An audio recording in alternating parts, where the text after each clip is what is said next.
What up? What up? What's up? Yes, sir. It's about that time. It's Talk Shit Tuesday.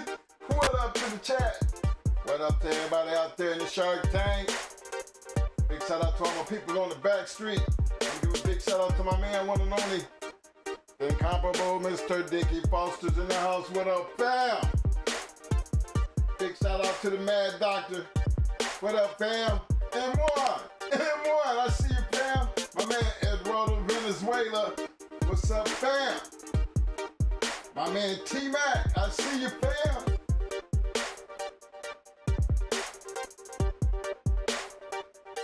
Big shout out to another long-time supporter, my man Mr. David Morris in the house. What up, fam? Shout out to my man ODG Bulldogs in the house. What up, fam? Big shout out to my man Harden Fitness Kennels in the house. What up, fam? Big shout out to Samurai Kennels, my man Dre in the house. What up, fam? Big shout out, Dre. Appreciate the love, fam. Coming through with them $2 piece. Showing that love. Kicking the dough down, getting things started. Appreciate the love, fam.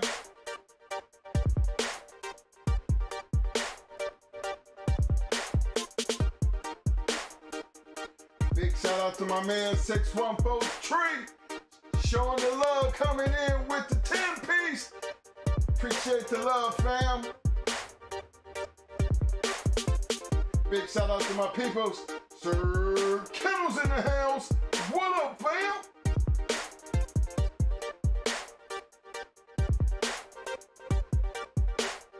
Shout out to my man, Mr. John Kramer in the house. What up, fam?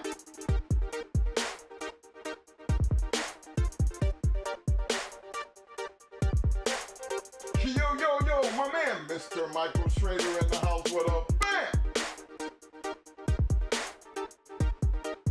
My man, Walnut PA in the house. What up, fam? Yo, Letterman's in the house. What up, man?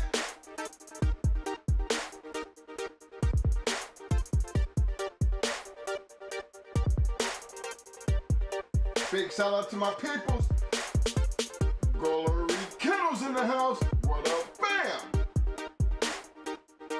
My man, Mr. Paris Jackson's in the house. What up, fam?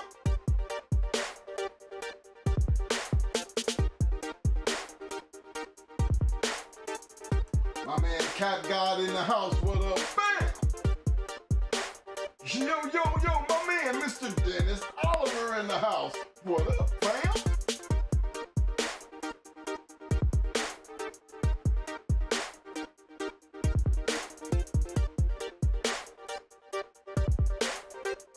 My man collecting the gold Kennels in the house. What up, fam?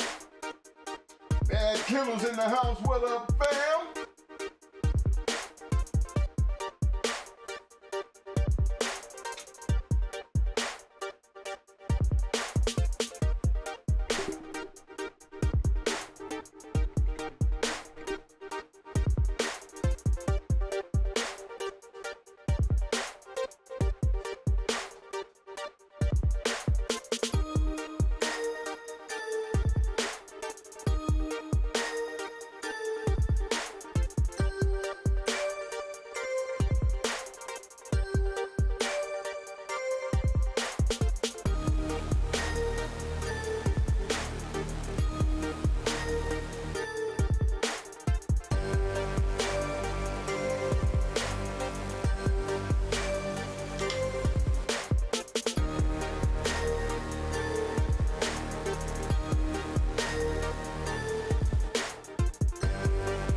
What up?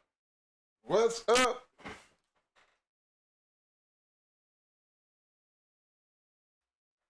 What up? Hey. Appreciate everybody for showing up for this Talk Shit Tuesday.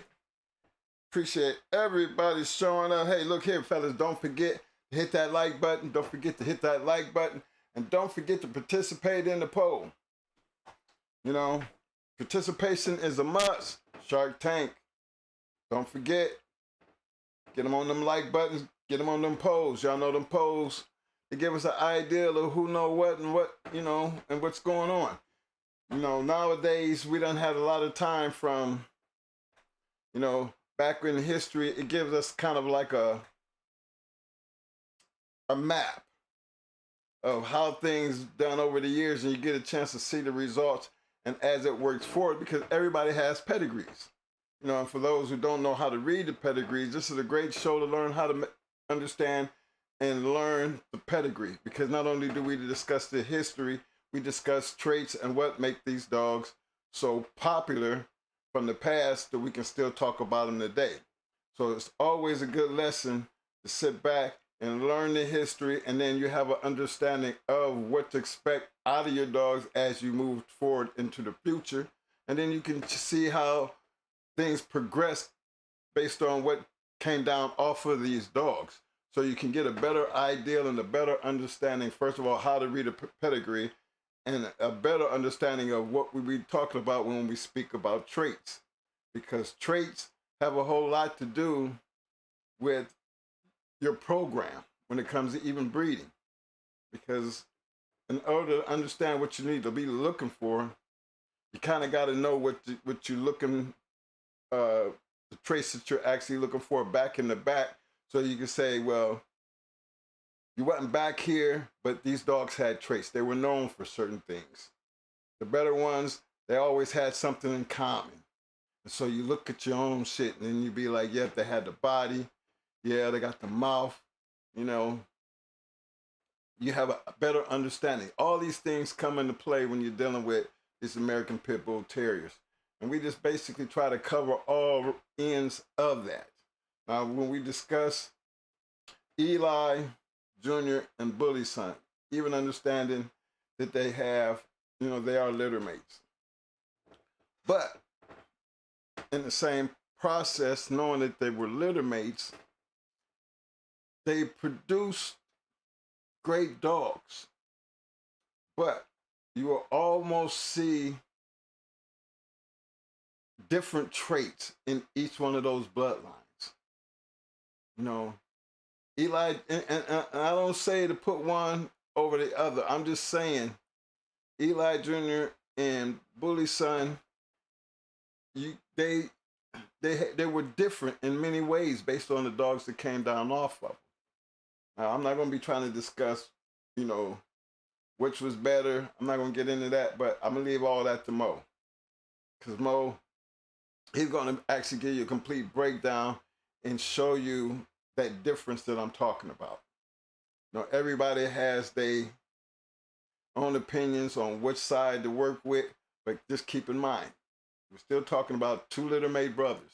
So that ought to be able to show you guys something about when we talk about litters and dogs that come out of litters.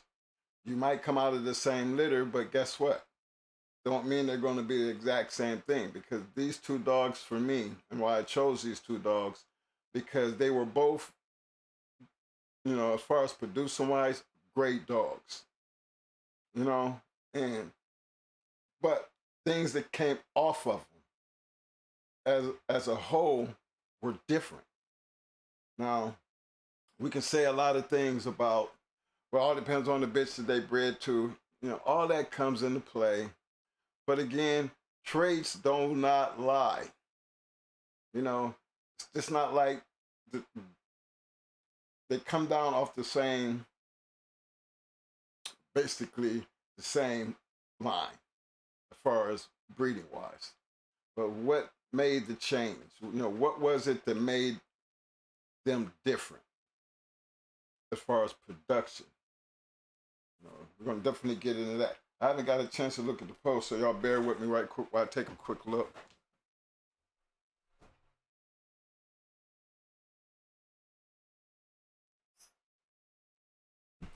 Okay, but from what I can see from here, and I ain't got my glasses on, it's a pretty tight post. So I need y'all to keep on voting.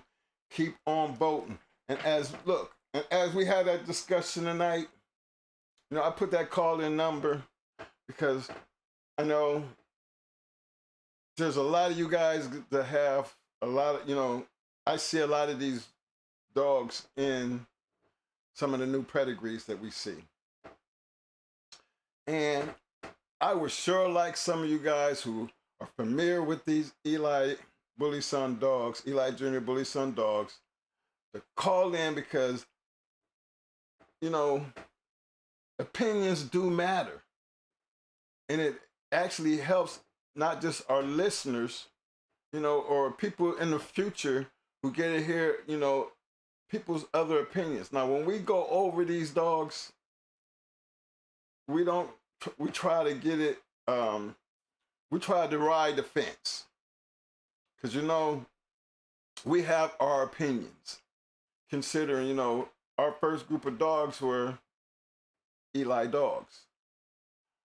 We were in Carolina where there was a lot of great Eli dogs. But again, opinions do matter because it's all about the input. There's a reason why people like what they like. And it's important that we share those likes because everybody's gonna always have a different opinion, but that don't make them wrong. Where I find it informative is because generally a person who's talking about something that they're used to dealing with, they have good points. And some of those points might be things that might help another person change their mind or give somebody something that they didn't know in the beginning and that they know now. So again, I always advise, I throw the number out there, generally when I throw that number out there, not everybody uses it, but in these type of cases, this is not a right or wrong answer. This is not something that you can be right or wrong on. This is all about preference. If you know your history and and for those who don't know, but for those, if you're trying to understand and learn why we talk about these two dogs today, because they do have a history. And most of the time, anytime you're dealing with Eli dogs or great dogs, you're going to find one of them too, and you're going to be able to find out, as you work your way into the now, you're going to have a better understanding of why we're talking about them and why that blood is still strong today. Because there's a lot of bloodlines that have just totally just disappeared. I mean, used to be, but they ain't no more. What happened? Maybe it wasn't strong enough to maintain. There's always reasoning why things, disappear. Sometimes, sometimes some of them breeders just didn't want other people to have their dogs, or like us, we wasn't really into selling dogs and puppies. But, some of these nice bloodlines have been able to maintain and still be able to, create great dogs. So feel free to call in and stand behind what you stand behind. Because again, it's not a wrong or right thing, but most of the time people who fall in love with these certain bloodlines, they have good reasoning. And it's always good to hear other people's point of view on things like that because, it gives another outlook, another opinion. And some, opinions do matter because, again, when you're used to dealing with something and you know it, it's easy for you to discuss it. And that's what I look for when it comes to using that number because, again, this is more like a learning process, information. Put it out there because this can be a very controversial conversation when you're talking about littermates. Because once Mo gets into this, you're going to see some great fucking dogs that came down off of these two dogs right here. And they are not the same. And we're going to discuss what made the difference, considering they were littermates, what made the difference. And I think that's a real good conversation, even for the newbies, so they can get a better understanding of when we talk about just because you out of the same litter does not mean they're going to be exactly alike. Things are going to happen different. But what makes good dogs? Good dogs maintain their own pathway. You know, they create their own. Like Eli Jr. and BULLYSON actually created their own. So you can't really get it mixed up because each one of them, there's a difference. Not much, but there's a difference. So that's why I want you guys to get a little involved tonight. Let me see what I got in here. I got a couple more people that I see popping through. My main man, Michael Schrader, coming through with a 4-piece, showing the love with the super sticker. Appreciate appreciate that love, Michael. Really, really appreciate that, man. And look, I want to give a big shout out to everybody who participates in those donations to the super chat. Because again, it's going to always be appreciated. Again, if it wasn't but 99 cents, it still would be appreciated as if it was $50. Same with the Cash App. Big shout out to my man, Mr. David Morris, my main man, Mr. Dickie Foster, and my other main man, 614 Tree. Them guys right there, they have always been supporters to every channel. I don't care where you go. They're going to be doing the same thing. But I know they do it from the heart. Another big shout out to my main man, Samurai Kennels. That's another man who always trying to find a way to give back. You know, I've seen guys who Samurai gives out things and people give right back. I mean, man, that is, you don't know how much I be appreciating the community when y'all do that, because everybody think the community is shit. But not everybody in the community is shit. There's good people in the community. And being a Marine, I understand the few, the proud to be a Marine, because we are the smallest branch of the service. But we still the baddest motherfuckers in the game. And that's how I be looking at, you know, the Shark Tank. You know, everybody cannot do what other people do. But it's always the respect for the ones that find a way. Because that's something that they don't have to do, but they do. You know, that's why big shout out to Samurai, because again, you know, where we've tried to give back, he literally really does give back in offering bonuses and trivia questions. And then for those guys who just say keep it and give it to someone else, you know, the fact that they trust him to give it to somebody else because they know he's going to do the right thing with it. Man, look, you can't tell me the community is dead, because it's not. And I just truly believe that in my heart. That's why I'm going to show my appreciation, give thanks to any and everybody who do it. And for the ones who don't have that ability to do that, there's still no shame in my game for you, because again, I appreciate everybody for at least just even showing up and subscribing to the channel. I have just as much love as anybody else, because these channels wouldn't be shit without y'all. What would be the purpose? The other thing I wanted to give a big shout out is, you know, hitting the damn like button. I don't understand why it's so hard to hit a like button. You know, like buttons are strictly for the algorithm and helping the channels, you know. And I don't really like to stand on that, because, again, remember, I used to be, all right, hit the like button, hit the like button, hit the like button. It's where my brother used to make jokes about it. But, again, it's an algorithm, YouTube thing. The like button is free. I always felt like, you know, if you're hitting the like button, you know, it's crazy for me to see 2,400, 2,500 likes. I mean, not likes, but views, right? And you barely break 100 likes. So I be thinking, there's 11, almost 2,000, 300 people who watch the videos, and this is almost consistent on every show. Maybe they did, they don't like it or something that you can't stop by and you're watching the video because YouTube is showing me this is how many people viewed it. But I don't understand how you be missing the like button.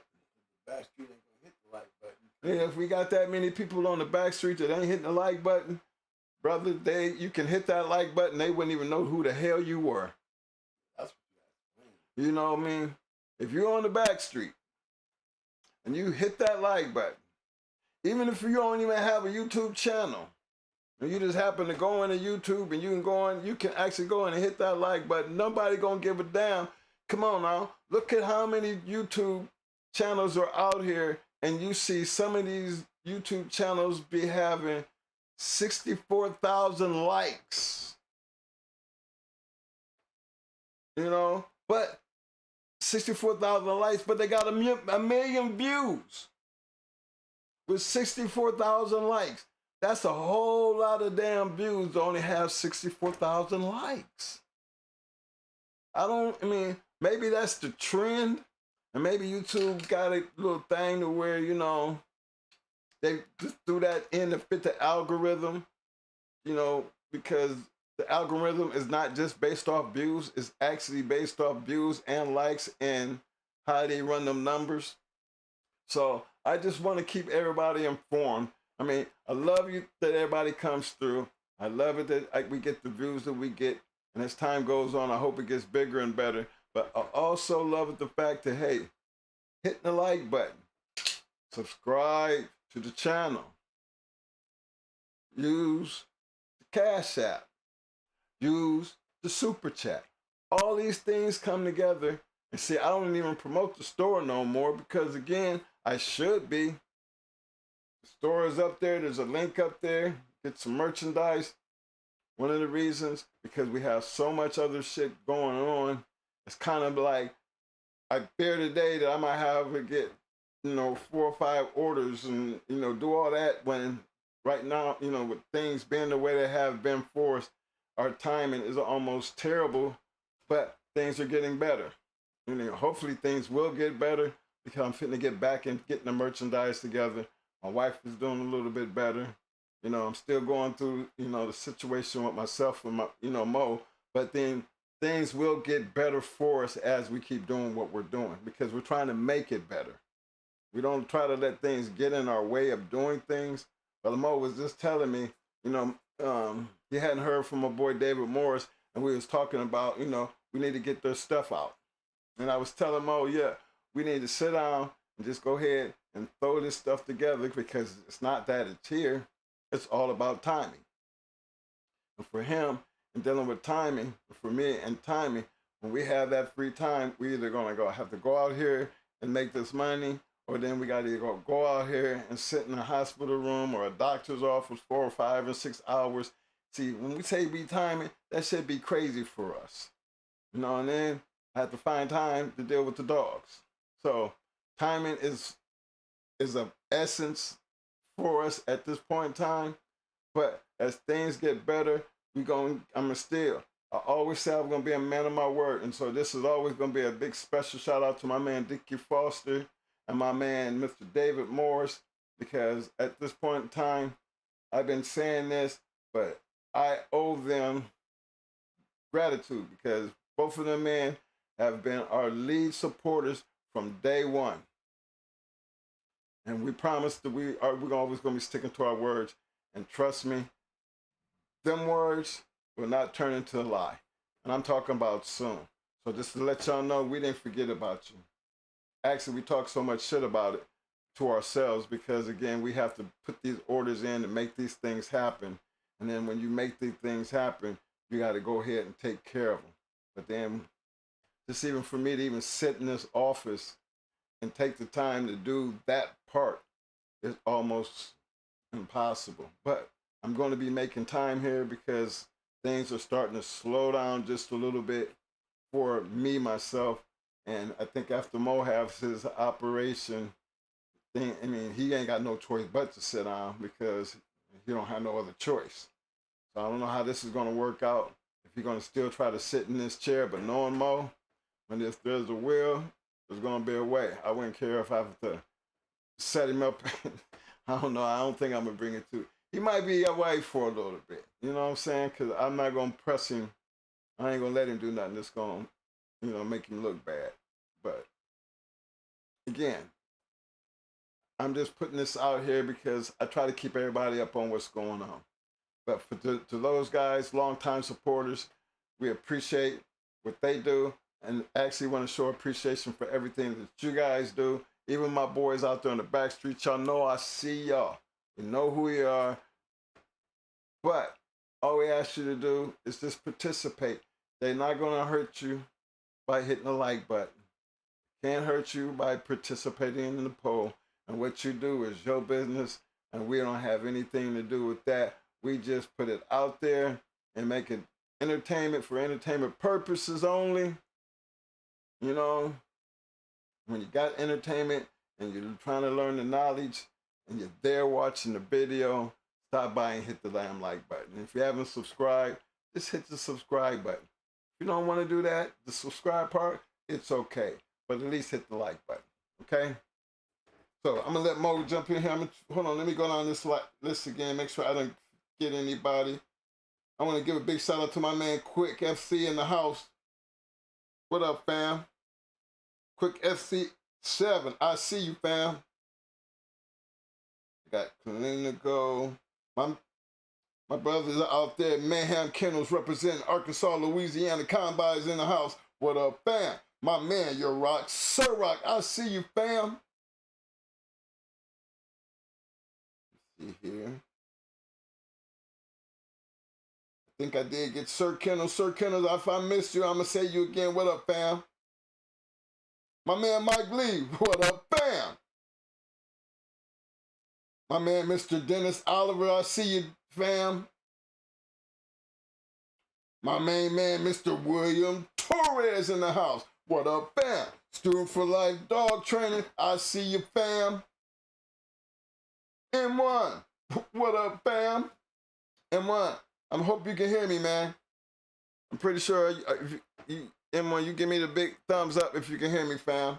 I remember you made a comment that you come on and you can barely hear me. I want to make sure it's not me. So appreciate you always, M1. Big shout out to my man Heart and Fitness Kennels in the house. What up, fam? Shout out to my little brother in the house, Scratch Line News. I see you, fam. Two Dogs. What up, fam? Let me see. Big Witch. What up, fam? Snowman. What up, fam? Rabbit Man. What up, fam? My man Christian Bartolotta in the house. What up, fam? DeHoya. What up, fam? I see you, fam. I hope I ain't butchered that, DeHoya. Fresh DGSB representing the Shark Tank. What up, fam? Yo, big shout out to the Dog Father. What up, bam? Big shout out to my man Cosmin Cal TV in the house. What up, bam? Let me see. My man Vernon Starr in the house. What up, fam? In the woods. 456, I see you, fam. Vito Rashad. What up, bam? I'm just going down the list. Hope if I skipped over it, forgot anybody, I'm sorry. But again, if I'm seeing I miss it, I'll come back and get you, because I don't leave nobody out. We leave no man behind over here. We leave no man behind. Sharks, appreciate the love. Don't forget to hit the like button. All the subscribers, if you haven't subscribed, don't forget to hit the subscribe button. And please, everybody take the poll. If you have a chance, take the poll. It's not a right or wrong answer. Hey, we just want to be able to see where everybody at. Last time I seen it was pretty close on the poll. But I got the call-in number there. don't feel free to get in here, call in, and let's talk about why you feel the way you feel about the choices that you make. Nothing wrong with that. Because again, it's a learning process, because a lot of people don't know what some of you guys know, but it doesn't hurt to share what you know. Okay? Let's go with this, Mo. My man is in the house.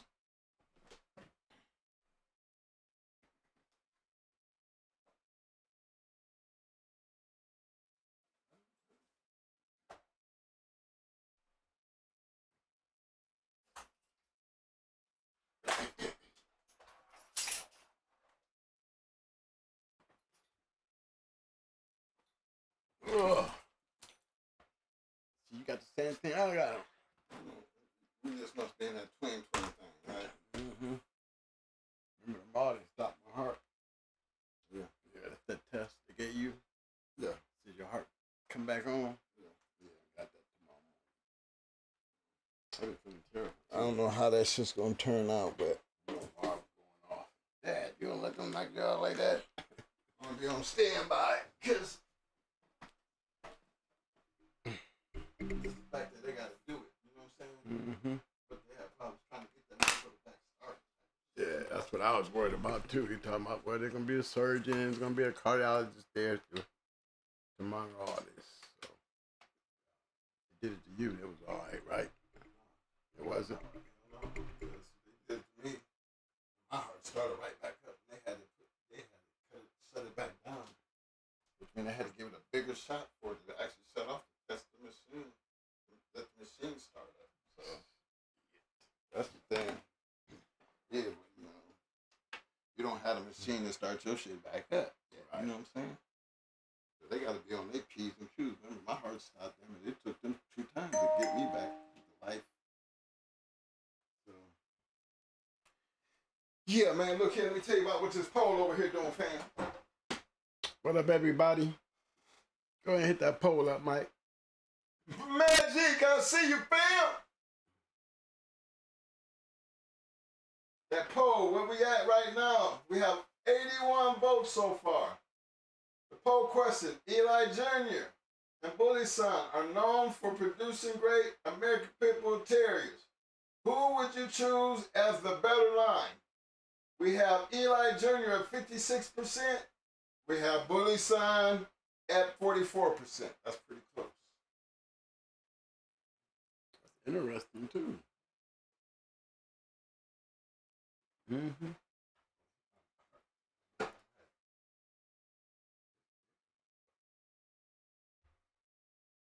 That's pretty good though. Big shout out to Melee New Suspect Kennels in the house. I see you, fam.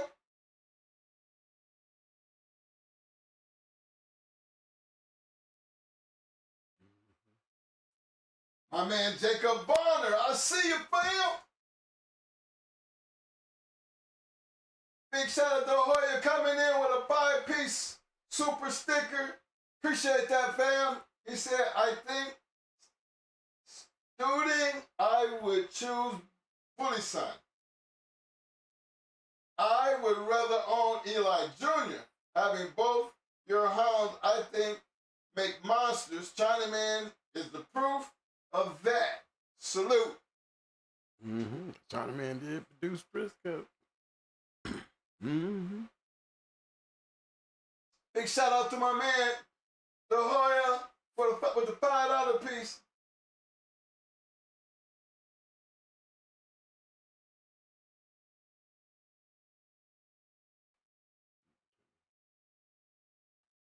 He said, I think study, I would choose BULLYSON. He would rather own Eli Jr. Yeah, Eli Jr. was the 2-time winner. Right, I'm BULLYSON was the girl. Yeah, well, he quit. Yeah, he did quit. But the thing is, he's picking the match dog over the dead dog. Let's keep in mind now, BULLYSON did produce Honey Bunch. But like they say, you got Chinaman backing up the Frisco shit. Oh, that's a good one. We're going to look at it a little closer tonight.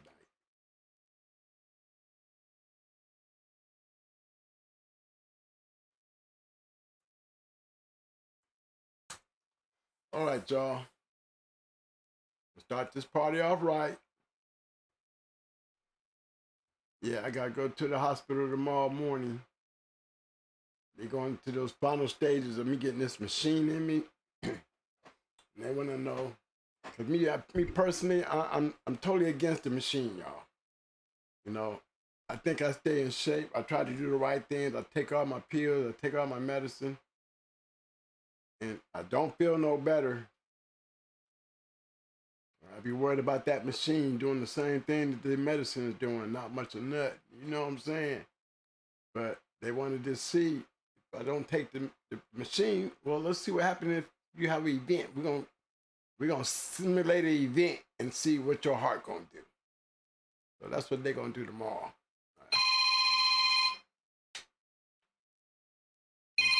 The family's not all that crazy about it because they stopped my heart and it's already at 20%. What if something happens and they don't get it started? You know, it's the chances that I'm taking. But I would find out if, you know, if my heart is strong enough to start on its own if something do happen to me, you know? At least give me some time to get help. William! What up, fam? Yeah, sir. Yes, sir. What's up, baby?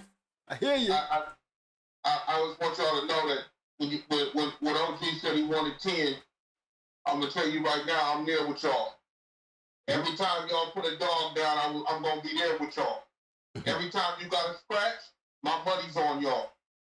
Now, if the world don't know, you two are the baddest bred men on the planet.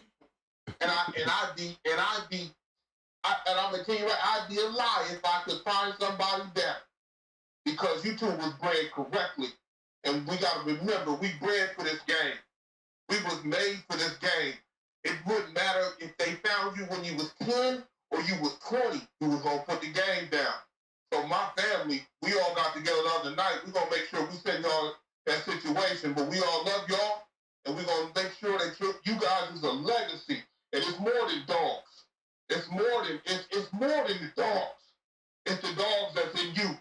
You two got dogs in you. So we gonna let them go. Let them go. Keep on letting them go. Let them go. Keep letting them go.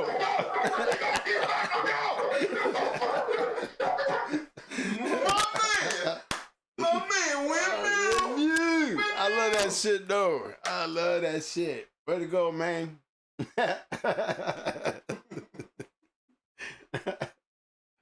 I got My man, windmill. I gotta get Windmune and start playing that shit while I'm at the hospital and everybody's standing over me. I'm gonna have my little click, and then come Windmune. Bring it out. Let everybody in that motherfucking operating room know they got a scratcher. They got a scratcher. So, motherfucker, don't you dare give up on him. Damn right. Thank you, man. I really appreciate that, bro. I mean, one thing for sure, there is not too many guys out there that have literally seen and done what I've seen and done in these dogs. Really. I mean, with all the people that I'm glad to bring to the forefront, a lot of you people who didn't know how special these guys was to the dog game, I've definitely had the privilege of encountering and interacting with them to share these people with you so they can be part of that history and you can add to.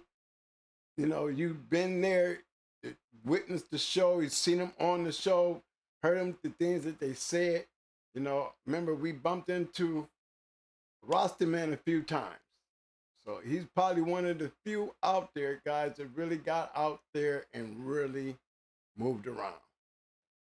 Fat Bill, gotta give Fat Bill his props. Yeah, he's another one. Fat Bill is definitely another one who's really experienced way more than me. And he got a chance to be around with them old school dudes, the old school dudes. You know, got a chance to hang around with Bakari, even in Roster Man's case, you know, and those guys got around, you know, so it's just a privilege for me to be able to sit there and share the guys that I know. Another thing I better do a big shout out to is my man Armin. Armin, I see you, baby. I see you, man. Big shout out. No, how am I gonna ever forget y'all? Yeah, my Detroit family. You know what I'm saying? And I'm glad that I was able to put it out there, man, and make sure that everybody knew the significance of some of these names, like True Colors, and the people involved in True Colors. Because as a whole, y'all was great. And when y'all split up, y'all was just as great. You know, that was a badass squad together, and it was a badass squad of dudes that when y'all split up, y'all still had badass dogs. So big shout out, Armin, for reaching out, man. Let me know you're out there, man. Let me know that you still be sliding through you even slid through the show to even check me out to even pick that up. So, you know, big shout out to you, bro. And thank you. Yeah, I'm still waiting on Joe though. Joe 8. That's still my dude. But yeah, those guys got a lot of history. They can tell you some shit that I couldn't even tell you. That they was galloping around, you know, before I was. When I hit the Detroit scene, these was already famous dudes. You know, that I had the pleasure of meeting and hanging out with and getting to know. And definitely got a chance to get out and hook up with them and got to know them. Not only are there some good dog, man, there's some good dudes. All right, y'all, let's go ahead and let's start this show off right. We're going to start off with BULLYSON. I'm going to tell you why I'm starting off with BULLYSON. I'm starting off with BULLYSON because as far as a matchdog to ELI, you know what I mean? I'm going to have to, to ELI Jr., I'm going to have to go with BULLYSON because he was a two-time winner, too. If I'm correct. He might have been a one-time winner, but I think he was a two-time winner. And he lost to his son, you know what I'm saying? But because he lost, you know, he don't get the opening card. You know, the champion comes down, you know, and get the opening. So we're gonna introduce y'all to BULLYSON for the startup. Only based on the match career, and that's the fact that he quit. It's not unknown for these dogs to quit over here in that bloodline. The dogs, you know, they had a little thing with that. You know, they was good dogs that they can kill you, but they really didn't show much when it came to the heart. But they produced some of the greatest dogs that had it all. You know, maybe they was just so cold that you couldn't stop them. You know what I'm saying? But he did this part. So everybody, let me introduce you to now BULLYSON. We've always talked about BULLYSON a few times. We ain't had him on the show. But today we're going to be dealing with the sibling part of this. Let's just check out the breeding. You know, we always revert back to Maurice Carver getting his hands on some of these badass dogs. Jerry Clemens bred him. But, you know, it's just always the old Maurice Carver. You know, you got to give it to him. I always said there was some major dudes that I always appreciated in this dog game. And one of them was Earl Tudor. And the other one's name was Maurice Carver. Yeah, like me, Mo. Old Mo Carver. You know what I'm saying? And he's always impressed me. Because he was one hell of a guy when it came to making this dog game the dog game it is. And that's for damn sure. You know, champion BULLYSON Jr., champion Midnight Cowboy, champion Shavo, champion Stomper, champion Honey Bunch, registered mayor, still the #1 producing bitch of all times. Come on, y'all.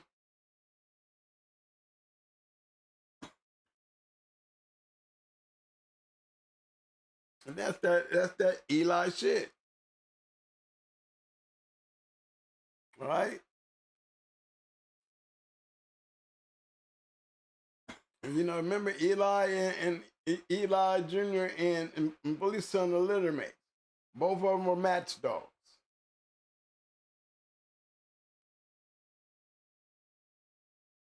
Another famous dog of theirs was Brandy. We all know Brandy. Another good dog. Another great dog. But in all, if just to say, imagine if we had us a BULLYSON in a Eli Jr. litter on our yard with a Brandy. Brandy, she did a lot of things her damn self. But imagine if we had these type of dogs. Don't take a whole yard of them. Sure as hell didn't take a whole bunch of them. But just what these two dogs did. These two dogs right here, just what they did. The attributes on what they did.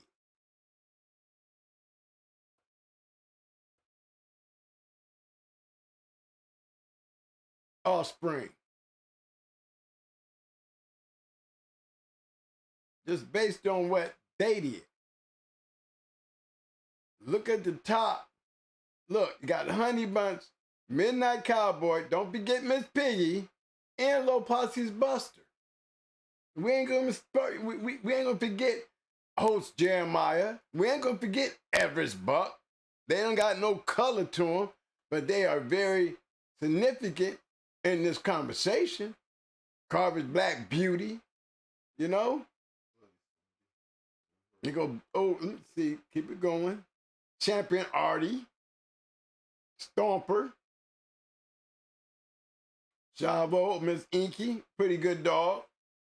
But we're gonna just dip in just a little bit and get some clearance. Another good dog. That boy right there, we're gonna tap into him too. A major part of that morphing stuff. Major part of the damn puzzle. Definitely had a genetic in him. There goes the son. You know what I mean? Put a bulldog on him and he quit. But he stopped his daddy. But you know, like I said, not unusual in this particular line of dogs to see these dogs be winners and quitting. You know, it doesn't take nothing away from the dogs that they was producing. That's just one side of it. There goes Chavo, you know, but we can look and go back in just that pedigree. And just his pedigree alone, we can keep on pulling that out. So it's not like it's something new. It ain't like it's something new. It was pretty consistent. They had their moments. But they made major contribution. See that whole line. Look at Boo. A winner, and he come off a loser. Who come off a loser? You know what I'm saying? That's the point I'm making. It's not unusual. So, and they still be great dogs.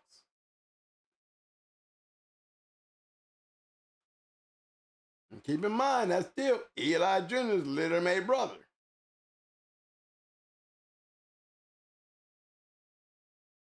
Okay, they go Bloody Sunday. And that was just page 1. Let's go check out page 2. Now I'm gonna go in and dig into these a little deeper now. Don't worry, I will not disappoint you. We're gonna go digging in. Iodine, 2-time winner. There go that OT bell. You know, once you get past all the hype, you know, you just see them before they was just, you know, before they was just regular dogs.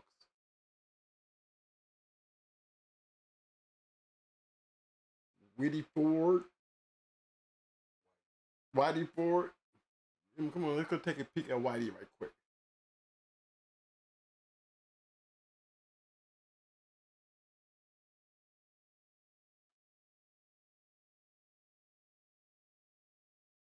Whitey came from an unknown cross. Dog off of BULLYSON. Big catchweight dog, male. Oh, Arthur Wood.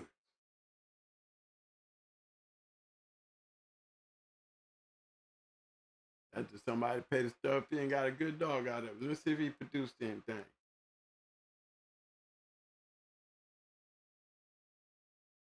And then they got Whitey and they got him being bred to an unknown. See what he did. They showed breeding a whole bunch of unknown. Then they got him as a big white dog. They got to call him White Dog. Okay? This dude been in him a whole line. Okay, Crystal potatoes. Okay, he's doing some line breeding. He was working on what he had. You see what I'm saying?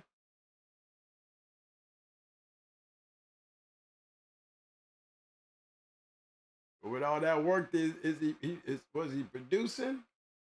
Okay, they got a 9-time winner here.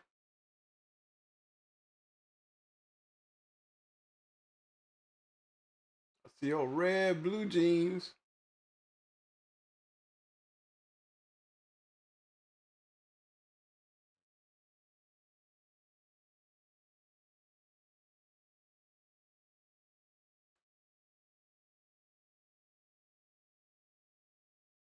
I was wondering, I be seeing that red, but it don't look like one of his breedings. Well, he could. I could say he could. Because I know old Reverend Dak, they used to call him red. It could have been old Reverend Dak's blue jeans. Because he was messing with those type of dogs. Him and Pope was pretty good friends. But see his breeding? Got the Stu Fowler crossed in there with the art right there. That's pretty nice. And then you got the Niggerino. And play it close enough.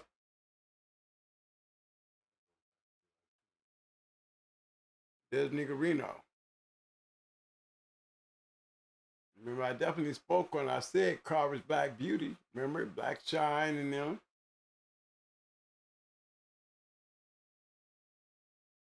And you cannot forget, when we say Niggerino, we got both the brothers there.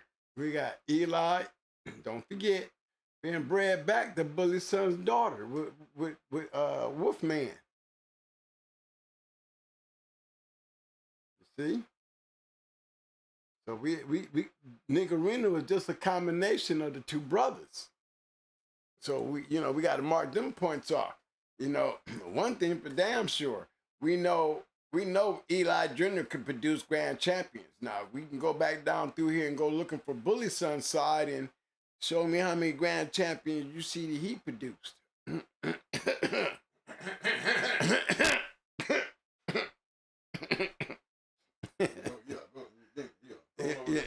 You know what I'm saying? So that's why we start off with BULLYSON. I said because he was the lesser of the better of the match, lesser of the match dogs to me. To me, my personal opinion.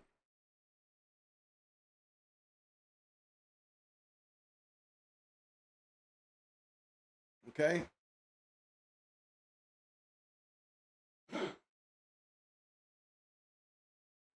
It's Robert the Miss Booze. I thought everybody knew that Samson was a littermate to Crates Cujo and Rambo. Kate,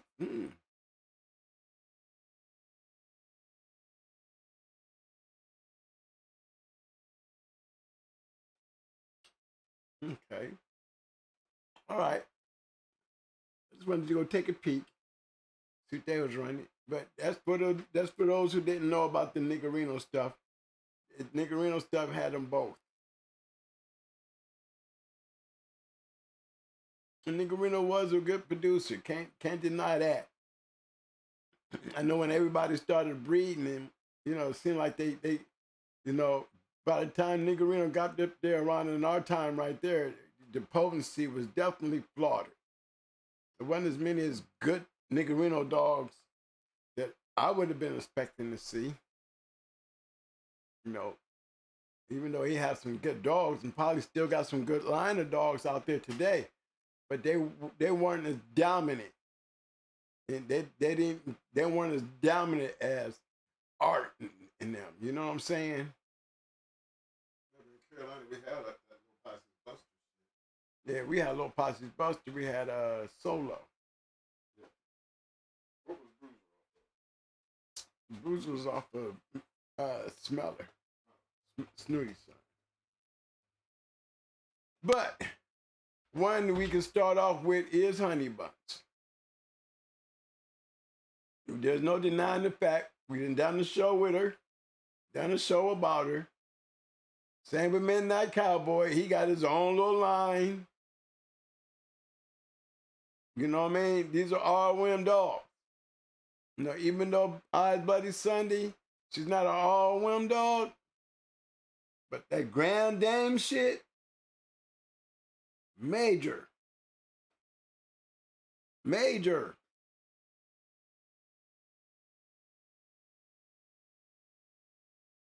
Major player.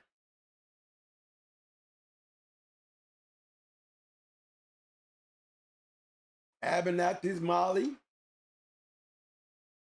Hargrove Spanky. Just pay attention to the all whims. Producing power, guys. Producing power. Does it always work? Not always, but guess what? A lot of good dogs is all we talk about. I'm sure some of these dogs could be in some of y'all's pedigree.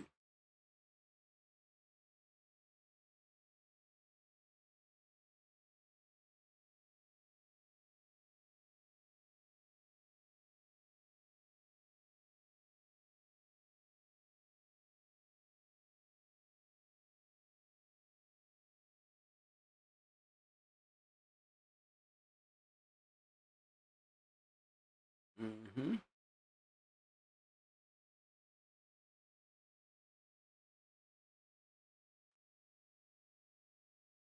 That was page 3. I mean, yeah, that was just High Blood Sunday. Okay, hold on. You know what I'm saying? She might not have created a bunch of dogs, but she created the right dogs. You'll find her in these pedigrees. Davis Miss Piggy, another one.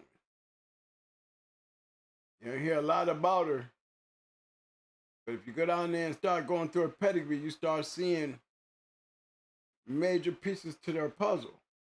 Otherwise, you will see her in a lot of great dogs' pedigree.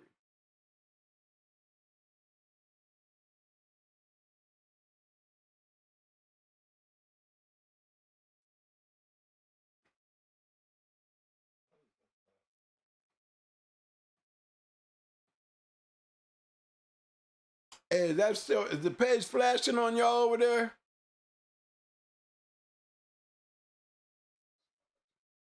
I'm not doing it right here. Want to make sure because you might see it on another monitor. It's flashing. Want to make sure it's not flashing, guys.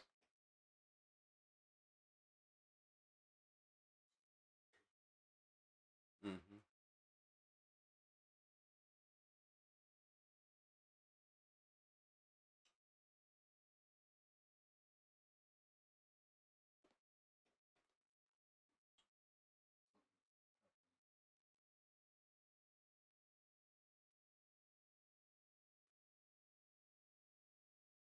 Let me do it without pushing. I'll wait till it stops. Hold on, guys. Let me just wait for this thing to stop because I guess that's me going down that it's doing that. Give it a chance to stop, catch up. I'm trying to try it another way so it don't be doing that.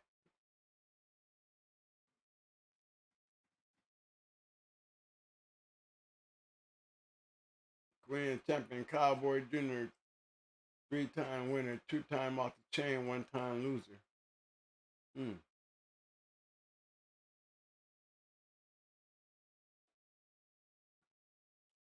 the bottom too.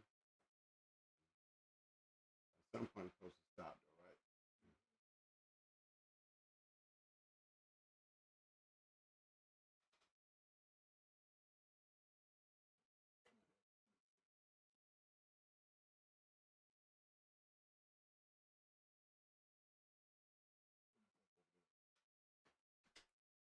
It ain't doing it.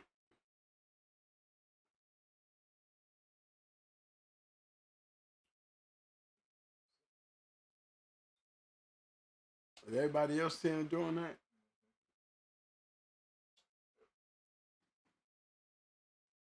They seeing that on the show too?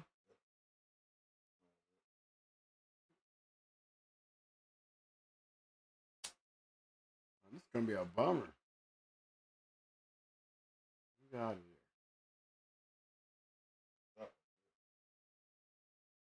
Okay.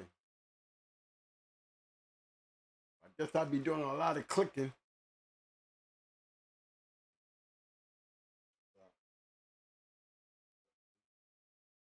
Yeah, see? Too much blue. They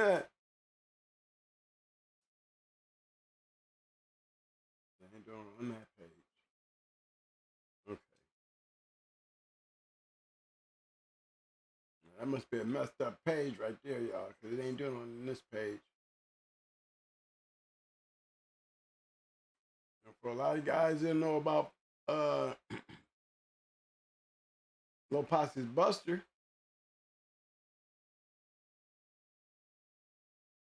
another great sire, a champion Sundance, Rambo, Boo, Grand Champion Miss Rage, Champion Missy. I mean, Sissy, my fault. Another good one.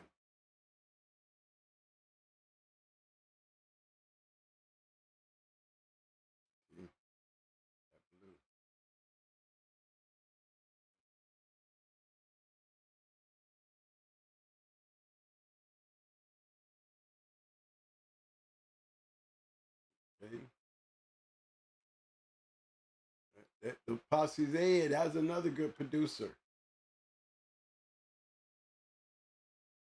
Rambo.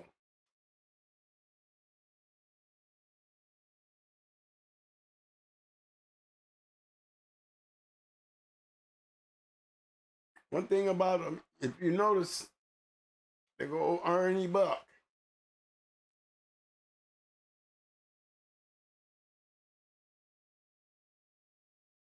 If you notice, you don't see a barrage of great dogs. But you don't take a barrage of great dogs to make good bred dogs. Remember, everybody in the litters don't work out. And everybody, just because you got maybe one or two, don't mean the whole litter is going to work out. We just touch bases on the son of BULLYSON. Did he have his daddy's genetics?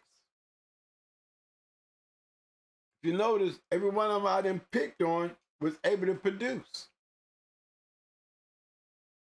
Yet, even on his own pedigree, which should be blue, even on his own pedigree, he's not even a registered mare. Yet, we do forget. So how can he not be?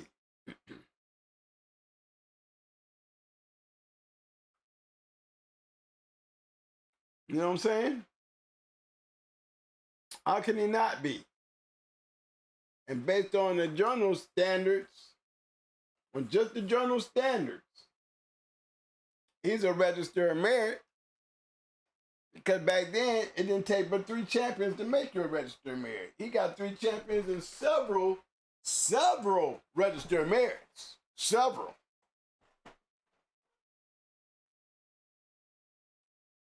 You know, I don't see too many people correcting that. But yes, he is a registered merit.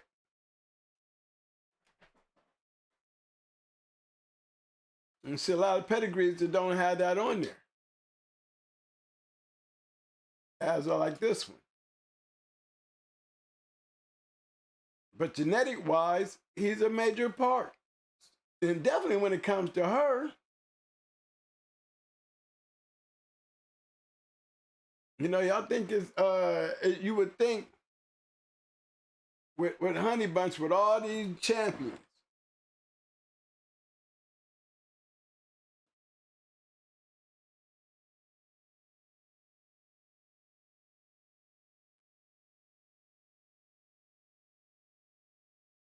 with all these damn champions, all these winners,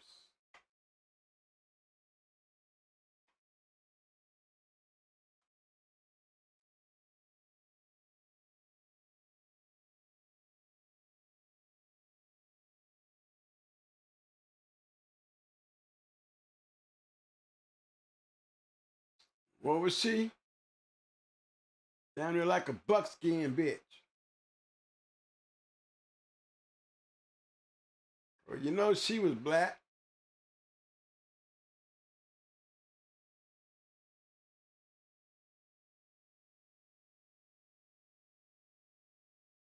No, he was black.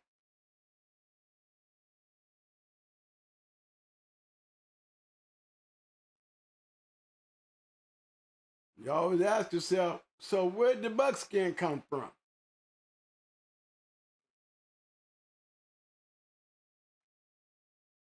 Anybody got a logical explanation, but keep in mind, the bitch not only was a champion,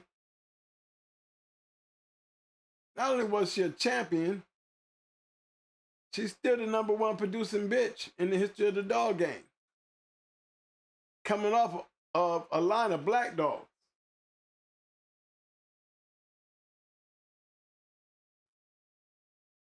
Now, how many people do you hear asking that question?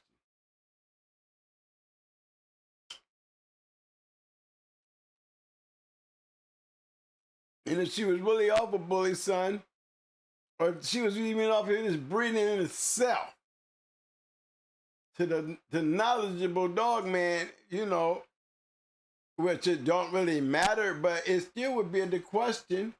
If I'm gonna say she's off of BULLYSON and Amber, well, somebody explain the buckskin. Somebody tell me somewhere in this pedigree where this buckskin shit come from. You know? And then we can go over there when we go check on ELI. We can say the same thing when we come down to talking about Grand Champion Art. You would have to say Art was like Honey Bunch. He was a buckskin. We're going to go look at his pedigree and see where we can find some buckskin in his line coming off of BULLYSON. Right? There could be an explanation, but in the bottom line of it, he produced one of the baddest producing bitches of all times. And her son shared the #1 slot forever. Champion G, another buckskin.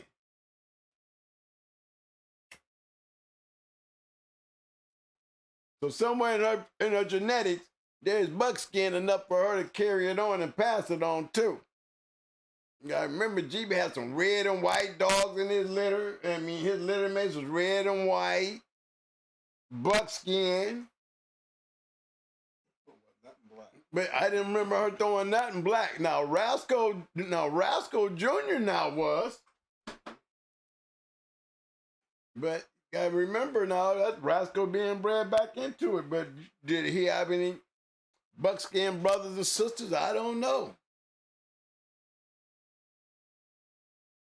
But that was another question that I always felt like back in the day was, was she really off of BULLYSON, or where'd the buckskin? Could have been BULLYSON or something else. But I always wonder, black dogs producing buckskin dogs. I'm not used to that concept. But when you go looking at the producing record of what Honey Bunch was producing,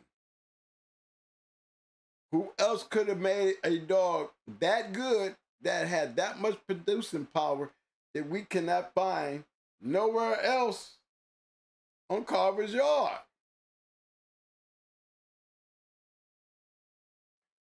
That dog came out of a litter of some great dogs.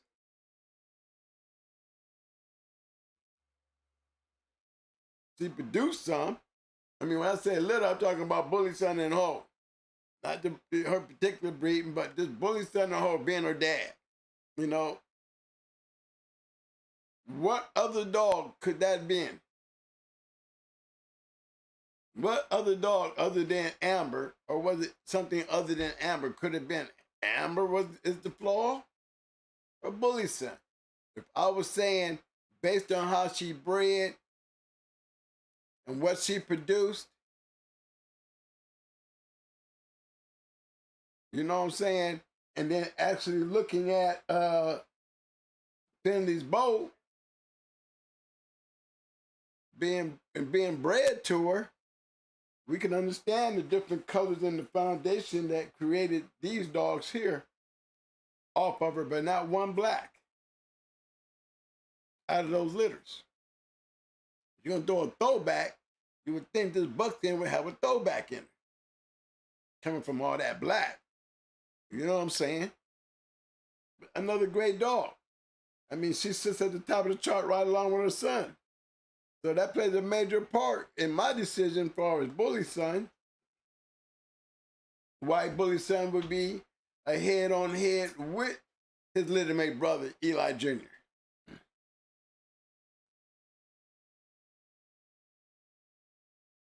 You know?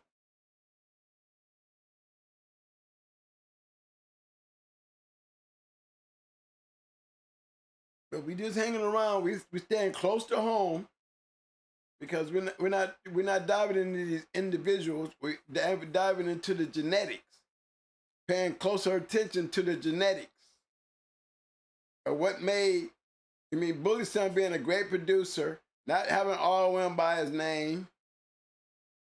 You know what I'm saying? With all these great champions off of him. You know? How we just downplay old BULLYSON. BULLYSON is just as great as ELI Jr.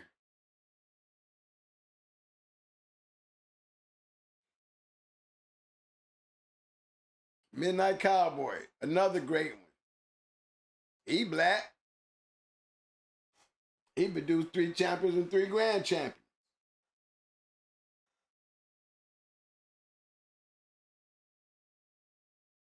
We know he got his own little particular line. Does it match more up to BULLYSON? I would agree, it does.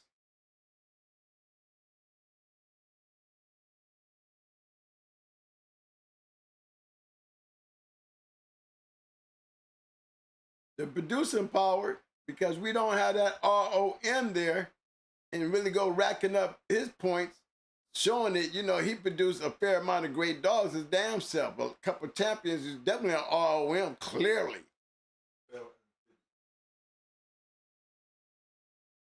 You know?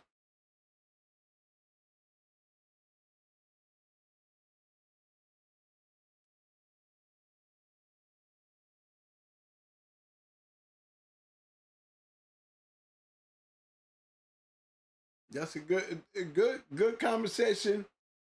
Good conversation all the way down to when we see all this black off of BULLYSON, bred the baby.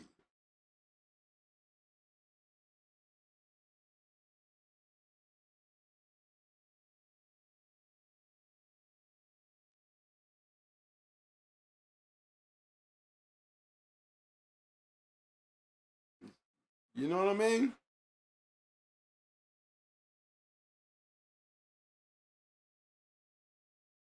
And I think that bottom is, don't forget, we always go falling back on that Fitzwater's Goldie stuff. You know, I've always talked shit about that. Y'all know it. Same about that Miss Spike. Look at her color.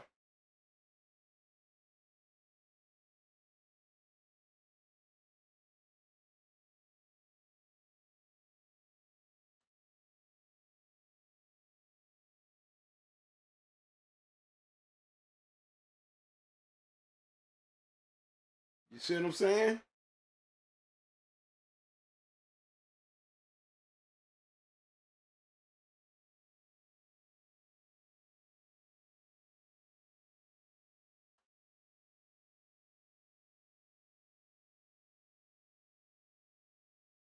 Damn it, to who? Grand Champion Boomerang, Champion Fox, Champion Nail, and Art Smithsy.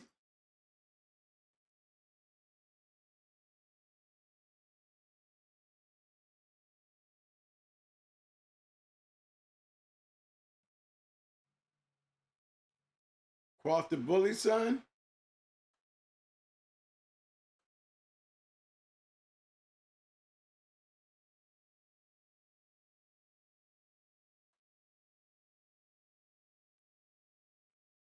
So the producing could have came from either one of these. This is great production. Midnight Cowboys is not only a 3-time winner, he was a great registered mayor too. Good producer.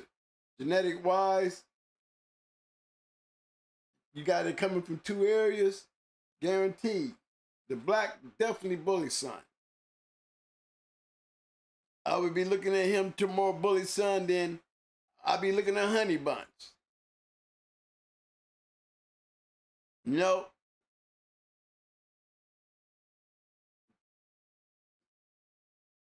But then we're going to go over here to Art and say the same thing. We'll come back to BULLYSON after we go play with Art. But come on, let's go.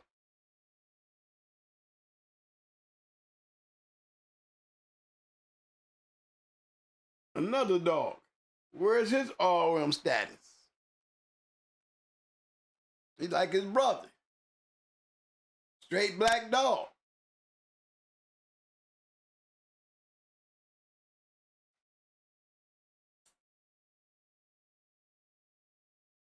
Well, we know he was the daddy to grand champion Art and Hurt.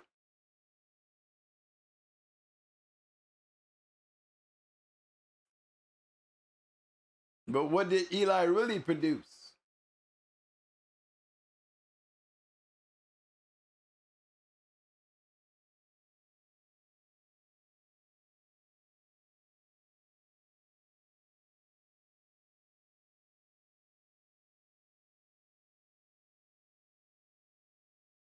You see what I'm saying? He ain't BULLYSON. I got pages, but we're gonna see though. Remember, we see Hurt and Art. Yeah, we see Eli 3, a major contributor. Yes, indeed. Yes, indeed. But he's still not BULLYSON.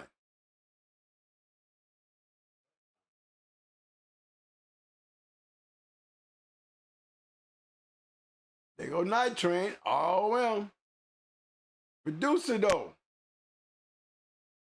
We ain't taking nothing away from him because he really is a ROM when you want to add the ROM points. No, they do get points for ROMs.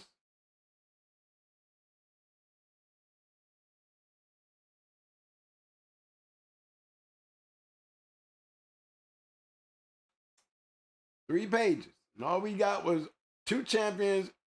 I mean, 1 champion, 1 grand champion, and maybe 2 or 3 ROMs. We know we got Patty, Divine's Patty. You know Art should be one of them.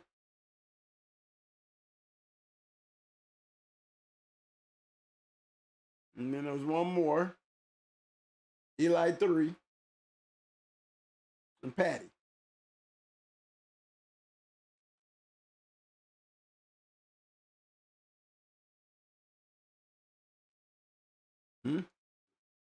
Which one? Huh?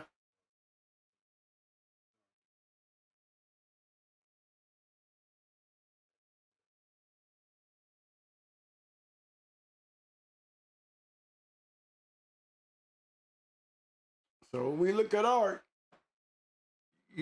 off the back, point I was making on production-wise, and we go to comparing BULLYSON to Eli Jr.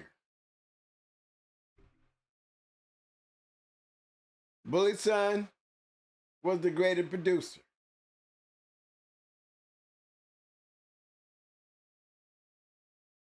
Even though we may flounder in that, his offspring were pretty great. You got Eli 3, great producer, and Art, great producer. Was Trouble, good producer.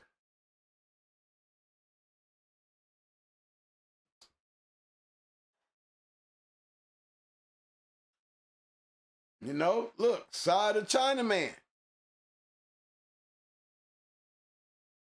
And you go to Chinaman, you go to Frisco, then you know, now you got two brothers that's sitting up there with dogs in the top 3 slots of the ROM dogs in history.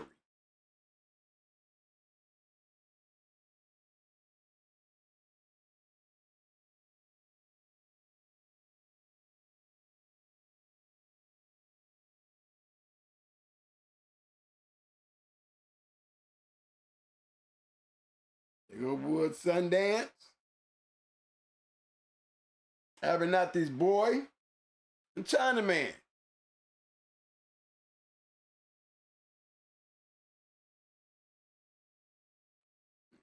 And when you look at it,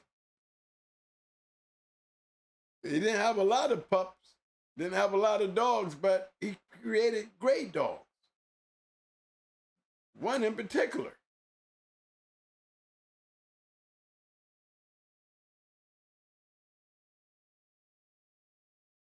Still black, still lining up.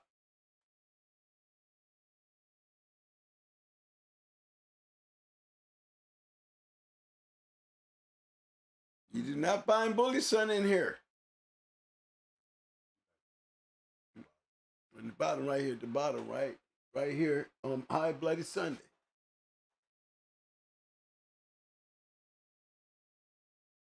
So you gotta definitely throw that into the equation. He had help. Because APBT'S Mighty was a hell of a producer, but so was Snooty. So when you put those type of lines together and you get these type of dogs, you know, is it genetically able to withstand? One thing about Chinaman for a fact,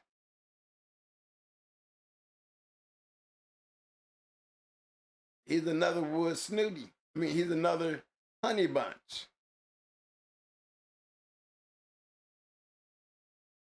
You see what I'm saying?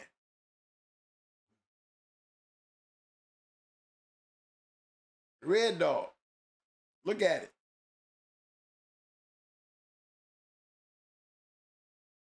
Now we can go in this pedigree and go searching.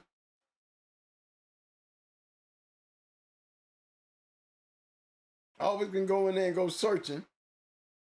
Double bred Chinaman. Well, we know Molly coming off of Snooty, which was red and white. We know Arts Missy. You know, we know she wasn't black.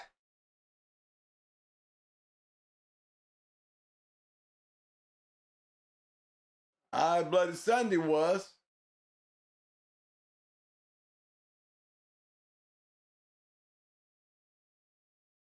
Black and white.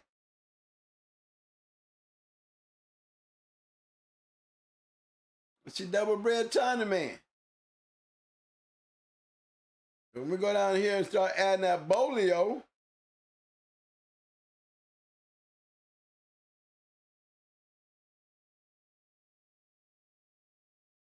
yeah, she is black.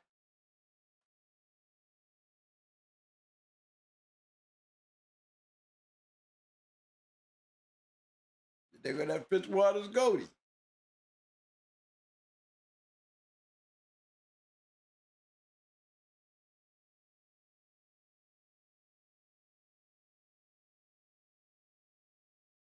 Leads back to that Patrick stuff, but y'all picking up what I'm saying though.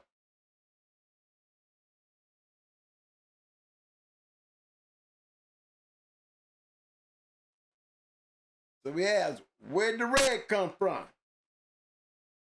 Well, we know the Fitzwater Goldie play a part because you go into Bolio. Bolio goes takes us back to Buck and those dogs and Little Tater and them, the Hollandworth stuff, which was red. So you know you got to put the equation in there. There's somewhere in there, you know, but all that black, that Fitzwater Goldie popped up.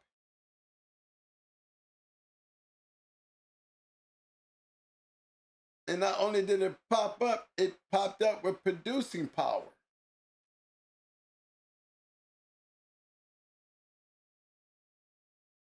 One of the greatest producers of all time. Black everywhere.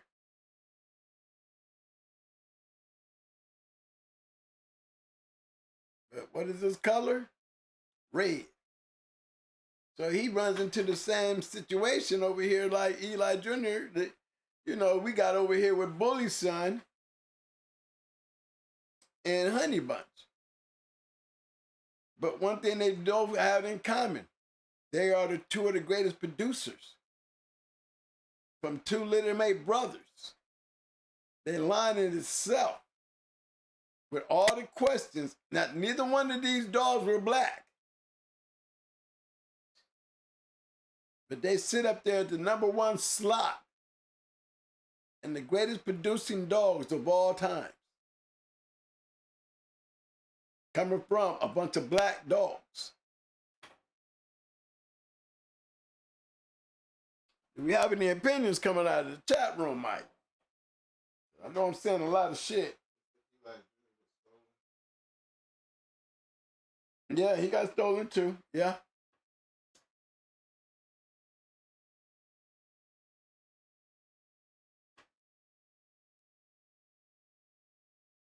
Check that. The point is, where did these colors come from? No, we ain't having blue dogs. You know, but we having these other colored dogs with all that black.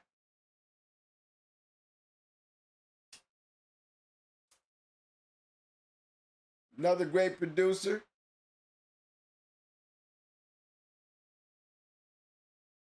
Looking at Chinaman, great producer. They all had the lineup of, you know, it really does fall back on the dogs that, you know, that like Eli and them.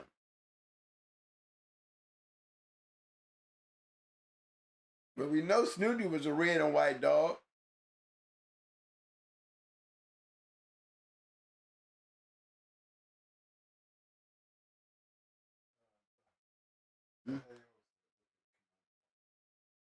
Oh yeah, Commander Whitehead, okay.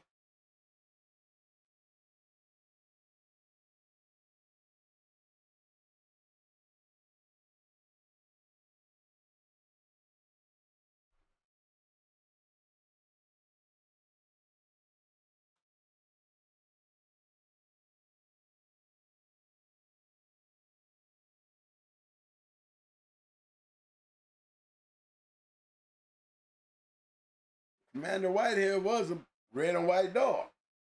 But if you notice, while we own Commander Whitehead, let's go look at Snooty and see the same thing.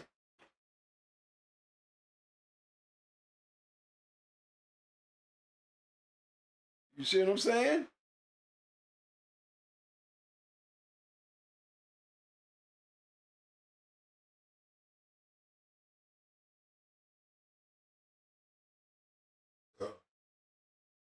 But you gotta remember, Tudor was a red dog, Diver was a red dog himself.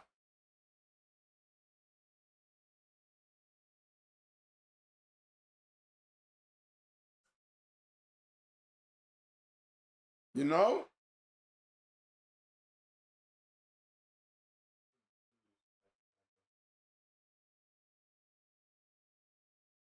Spike.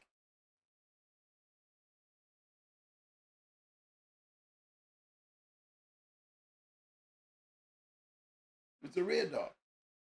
Tudor Spike was a red dog.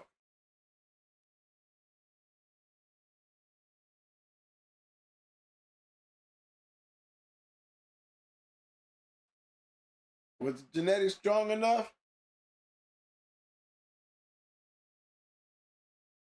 Was this out in these dogs strong enough to make a difference? Yeah, it could have. But I still see more black dogs coming out of the litters being double-bred Chinaman. Wouldn't y'all agree?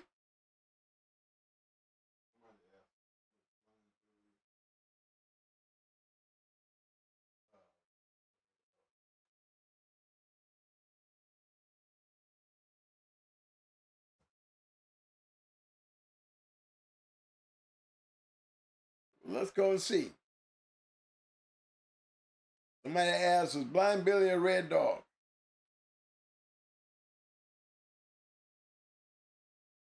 He was a buckskin dog.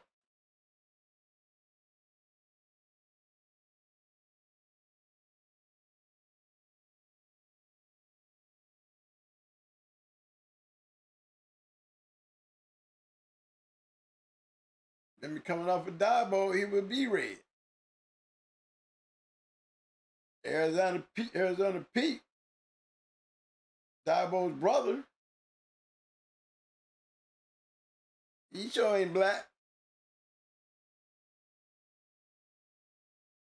So the question might be the question to the answer why we would get some of these colors going all the way back up to Honey Bunch, going all the way back up to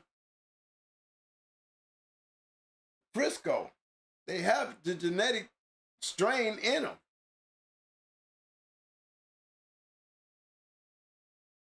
You know what I mean? Maybe that was that genetic strain that hit Honey Bunch.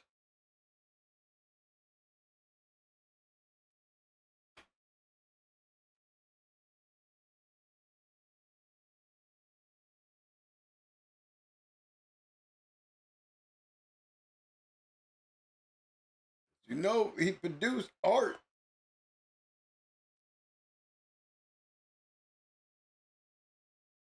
Art was a red dog.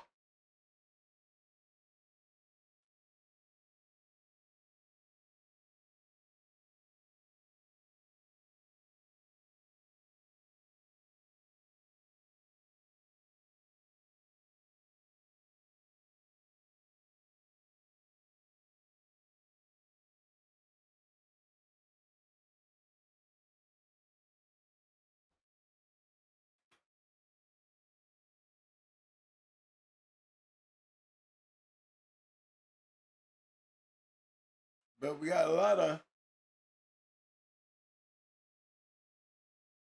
we're gonna have a lot of red in these dogs here.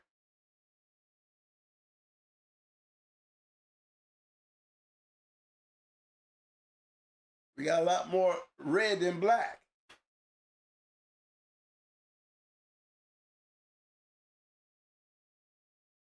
Good point to be made.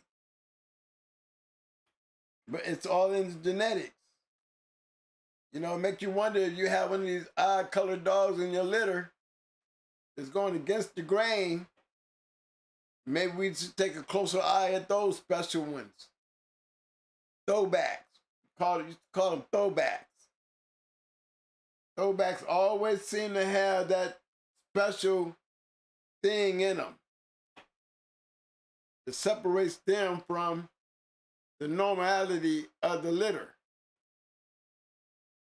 So this is a good time to point out these things for guys that's breeding.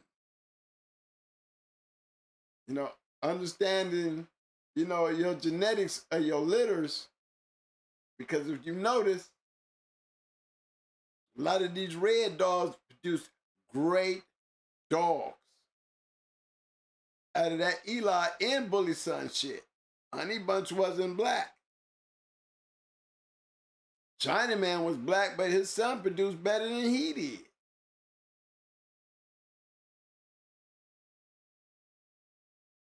And he was red.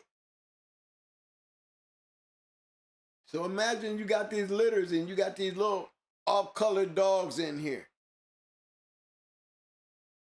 You got these off-colored dogs in here. And put yourself in that position where you looking down on a litter with a odd color. Everybody start questioning your breed. Well, always revert back to Clayton's Eli Jr. and Wally's BULLYSON. Both black dogs. Both produce something other than black dogs, coming out of a majority of black dogs in their pedigree. But you get a throwback, and if you notice, the throwbacks was always the special ones. Art was special. He produced good dogs, great match dog, produced pretty rough dogs.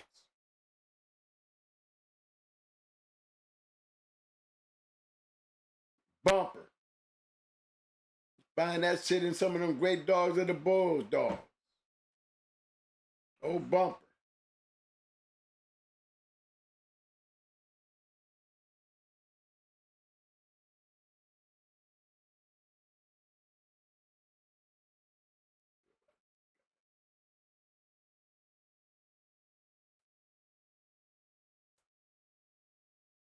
But old Art was putting them down.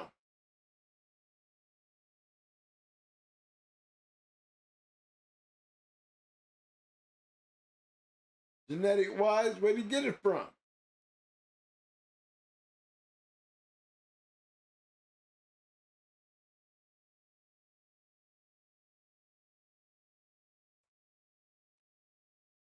Yeah, you see him?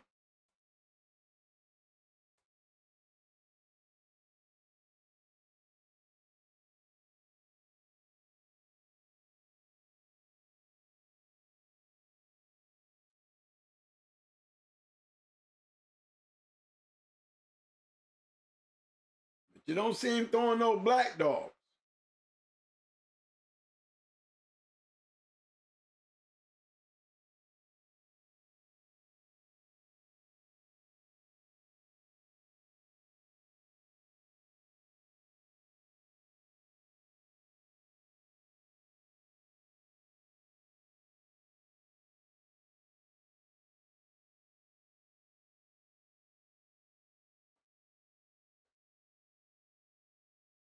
Give a special shout out to my main man coming through. Buck City in the house. What up, fam?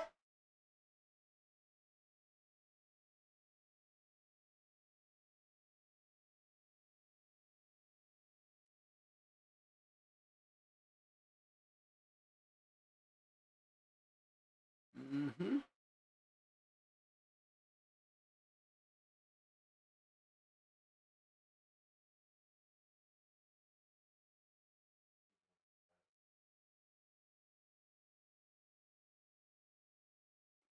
Doing this bad.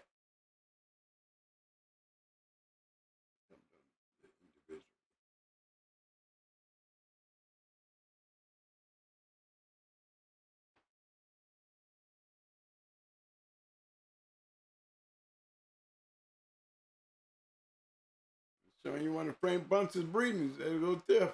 Bumper. Buckskin black nose.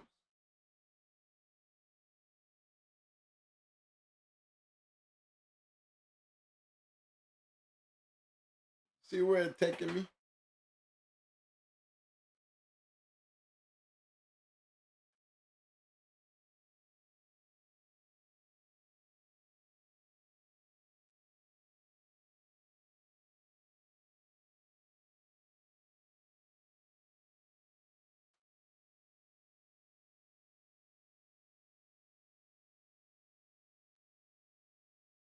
Remember what I said about that Hetrick stuff?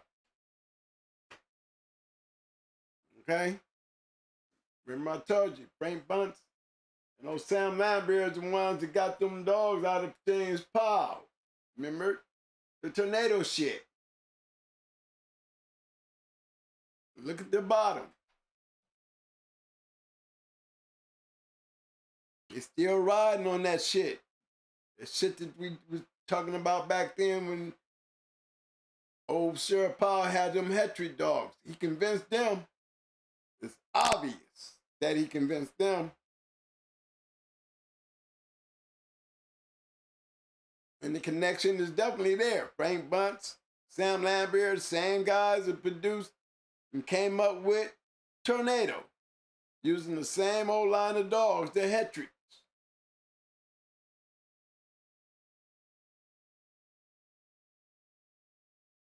They put that shit on there with Art and came up with the Boyles damn near. Basically.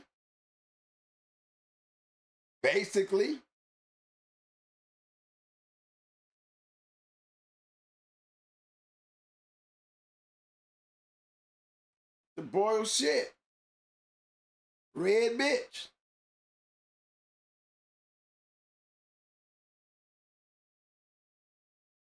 The Boyles dogs. Same old shit you're gonna find down in there. Going back into that bolio stuff.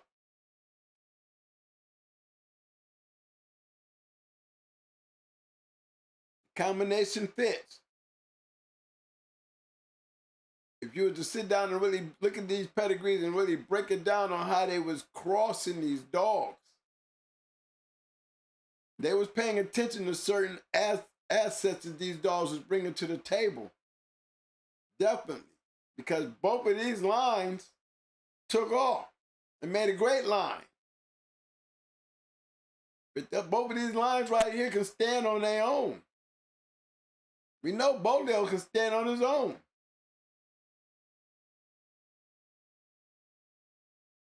Not only just the boil stuff, you got to go in there and look at the buck stuff.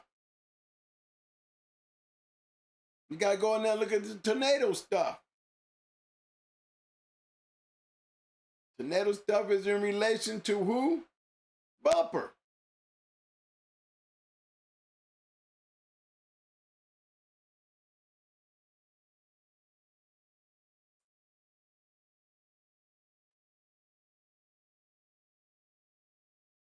I mean, these are the lines that took off and created great dogs. A whole lineup. We talk about the Boyles dogs all the time. We talk about the Boyles dogs and the Boyles, between the Boyles brand and the Boyles line. The Boyles brand and the Boyles line still in connection. They all got that one thing in common. And keep in mind, y'all, we still talking about ELI Jr. and Walling's BULLYSON.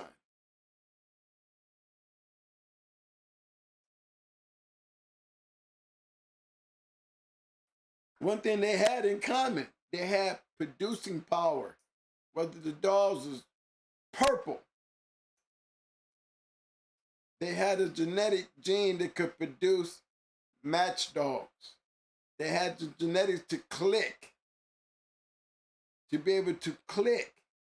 BULLYSON crossed into some of that Bolio shit. It worked too.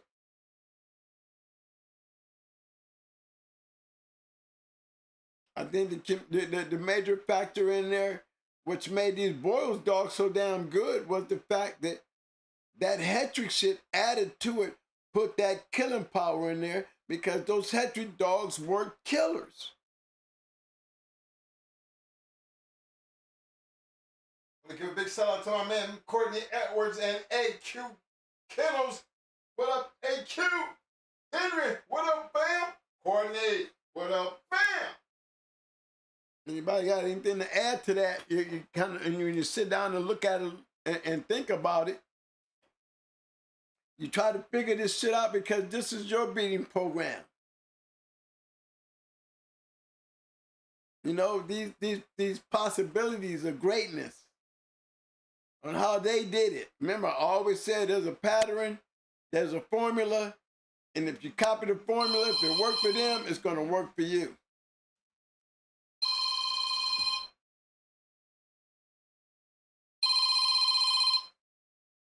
Oh, that's good. What up? Hold on, what up? What up, big bro? What's happening? You, man. Okay, I must have said something. What did I say? I know I said something. Did I say it wrong or did you? No, you good, brother. You good. Salute to everybody. Am I on? Yes, sir. Yes, sir. Salute to everybody in the chat and salute to you guys. When you know, I got to talk on BULLYSON, man. That's my shit. I have a love-hate relationship with BULLYSON. Go ahead, Poppy. You got the flow. Okay. The love-hate is I love them because of what they can do. The hate part is a lot of them like to bite people, man. You know? And if you don't keep the gameness in them, they'll lose it. They lose it real fast, you know. But, you know, you guys, if you're talking about, here's the general consensus. Eli Jr. was a more complete animal and the gainer of the two, right? True. BULLYSON, you know, he's more popular, he was probably bred more. And mouth for mouth, he might have had a better mouth, you know, but Eli Jr.'s opponents were better. And then the controversy is BULLYSON quit. Well, you know, you hear it from all sides. That's the trick about this blood, man, is that there's so much controversy around it, revolving around it. This dog really bred that way, and this and that, and who really did what with BULLYSON. Not so much with Eli Jr., right? But with BULLYSON, because Carver had it. You know, was he really bred this, bred to this, and that, this? But the ones that are verified, you know, they're some of the most popular strains of BULLYSON, you know, ever. Mainly, you know, BULLYSON to Arch Missy, BULLYSON to Long Stuffy, and BULLYSON to Long Shady.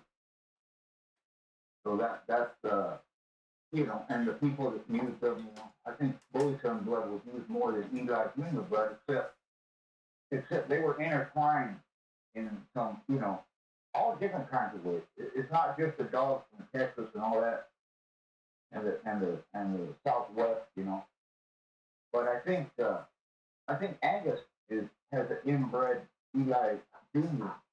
I think his mom is inbred Eli. Right? Yeah. Yes, sir. And then if you look on that list somewhere, it'll say Gomez is any minute. He's an inbred Eli dog. That's the dog that beat Moore's champion White Bandit, and Bandit is one of the foundation dogs of the white blood out here. Right? Mm-hmm. So the whole trip is, you know, it's personal preference.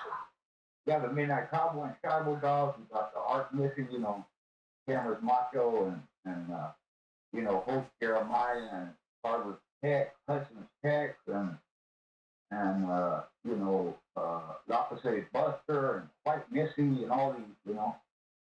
And then on the Eli Jr. side, you have Art and Hurt and Double Hot, and you got Night Train, you know. Eli 3. Eli 3, yeah. And Eli 3, if that's the same one, he got best in show in 6 minutes, right? Yeah. When Freddie Haikila had him. So, and then you have the Niggerino stuff, of course, you know, that has a little BULLYSON in it, but it's basically, it's more so Eli Jr. and have like a quarter or eighth or whatever of BULLYSON in there. True. Yes, So sir. you have, you know, you have, people take one side or the other, you know. And with BULLYSON, you know, whether he quit or didn't quit or however people are looking at it, you know, everybody agrees that he shouldn't have been mastered, right? Now, some dogs under adverse circumstances, they'll still crack and all that stuff. But at the time, nobody really blamed him for what he did because he was in such poor health and such poor shape. And a 3 or 4 pound smaller dog and his son, back then, they didn't really blame him. You know, Right. because of all these stories. And even that, there's controversy. It says in one of the stories, you know, Floyd Boudreaux went over to BULLYSON, set him on his feet, tried to get him to scratch, and he wouldn't scratch. And Floyd vehemently denied it. He said he never did. You know, so I don't know if it's true, if it's a story made up, or whatever. You know, I talked to both Red Wallings and Jerry Clemens years and years ago. In fact, I don't have it anymore, but I had an audio tape. I asked them twice to tape. And they were giving me all this information, you know, that you hear later. You know, this was probably in early 80s, maybe 81, 80 or 81 that I made this tape, you know. And it's true, Red Wallings said he didn't care if he had to take him in an ambulance, and he was going to fight, you know. And Jerry Clemens said he was 1/3 low on blood. You know, he did blood work at the hospital, you know. And that was probably before most people knew. You know, they just kind of opened up to me. I was a kid and all that. But he said he was 1/3 low on blood.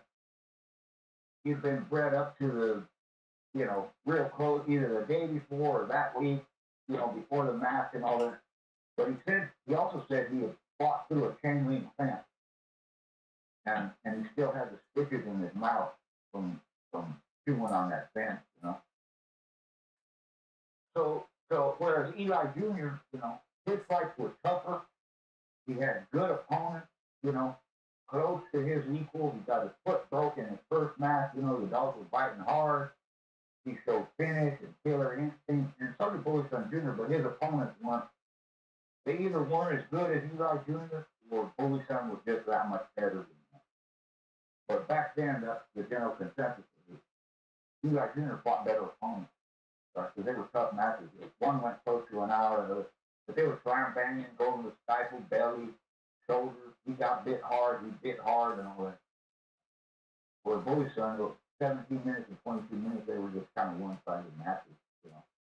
But because Carver had him at the time, he belonged to Bobby Hall first. He bought him for $400, I think, or he sold him for $400. I forget what it was. But Bobby Hall had him. He matched him the first time. And then Red Wallings bought him. That's what it was. Red Wallings bought him for $400. And then he put him on Carver's guard, and then Carver matched him and won with him.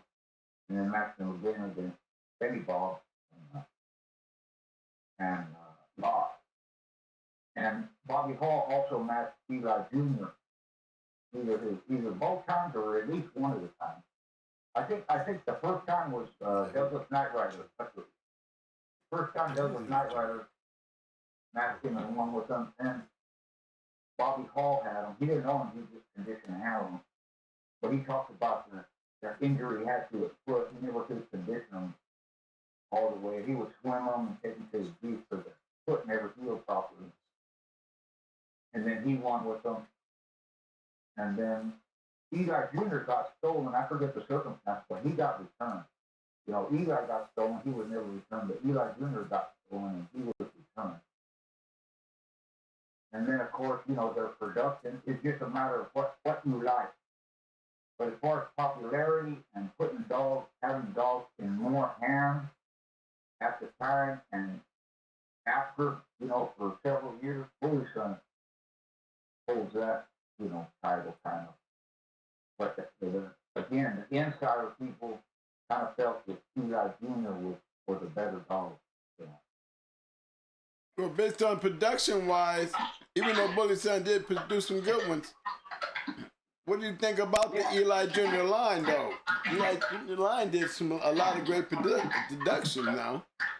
Rascal, Tiny Man, Frisco, you know? Yeah. Pedigree was a whole bloodline. You know, Art wasn't bred that much, and he produced several champions. You know, he was only like 3 or 3.5 when he got stolen. So you can imagine if they kept having how much more he would have produced. You know. Yes, sir. Because they brought him to Kingfish stuff and you know some Carver stuff too, and you know kind of similar to him like that. But he crossed with Zebo stuff and all that. So to me, he's a great producer because you put him with stuff that doesn't look like it'll work, and then it works. You know. Yes, sir. And have the Night Train stuff. You know, Night Train was a 2-time winner, and he quit to a staff, right? But if you talk to people like Mr. Gray or some of these other guys that had it, Jerry, what's his name? Starts with a B. Anyway, it's not Jerry Dean, but another guy down there. You know, they'll tell you that the Night Train dogs were very game dogs. And even the son of, I beat Big Red. I won with Big Red over a son of Night Train named Midnight Train. And that son of bitch was game too, man. He fell down, 2 scratches, he fell down, got up, fell down, got up. And it was scratches, you know. So a lot of people, not a lot, but several people will tell you that Night Train stuff is very game, even though he himself quit, you know. And it's just all over the board, you know. Was Honey Bunch really by BULLYSON? Who knows? On Carver. You know, some people say, here's a list that I have so far, right? She's off of Ironhead. She's off of Top Z. She's off of Pistol. She's off of Pistol Jr. Those 4 dogs at least, and probably more. But I don't know. you know, people nowadays everything from Carter's Yard was off Iron Bay. That's really off Iron Bay. That's really off, you know. According to Ronnie Hyde, Saxonville Bully had killed Iron Bay in either a roll or off. I think it was a roll. So it's questionable whether he was even alive to be able to produce honey bunch, right? And then, you know, why is he buckskin? Well, her mama was buckskin, and Cracker was a buckskin or a red, and there's some black dogs there too. But I've been trying to find if Honey Bunch ever threw a black dog bred to anything except for black dogs, because we hunt in that litter, Bully Bob and all that. Their Bully was black, so bred to Honey Bunch that produced Grand Camp, and we hunt, he was black and white. Rascal was black and white, so, you know, Rascal Jr. is white, is black. But I haven't been able to find one where she's bred to a different color than black, a male that produced a black dog. You know, there's one female in the Pedigree Bow Honey Bunch litter that I don't know what color she is. You know, so maybe she was black, or I just never heard of any of those dogs being black. So there's all that, you know. But bred to a black male, she throws black. Other than that, I haven't been able to find any black dogs. You know? Right. And some of those, you know, some of them, as far as my information goes, you know, because I have pictures of them dogs and pedigrees that went along with them from the late 70s, right? And some of the pedigrees are different. For example, that we have what's the name, Carver, is it Bill or something like that? It's one of those females that you had put up. It said she's off of BULLYSON and Jill, I think. Okay, I go back and look. Yeah. We go back and check. And the pedigree I have says Taylor's Jake and Jill. It's not BULLYSON.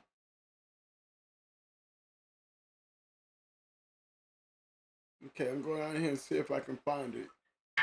You're looking for Gio, right? Yeah, is it? Let me see if it. I think it's Piggy. Look up. Yeah, Piggy. Look up Taylor's or Kohler's. Koehler. Piggy.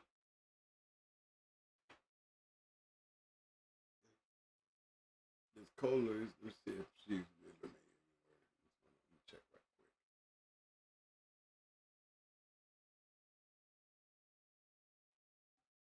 Liz, Josie,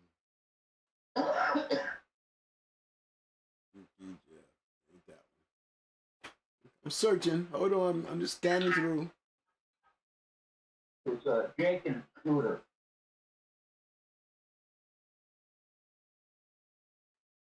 What head are you looking up right now? I'm on BULLYSON trying to find Gio. Okay, yeah.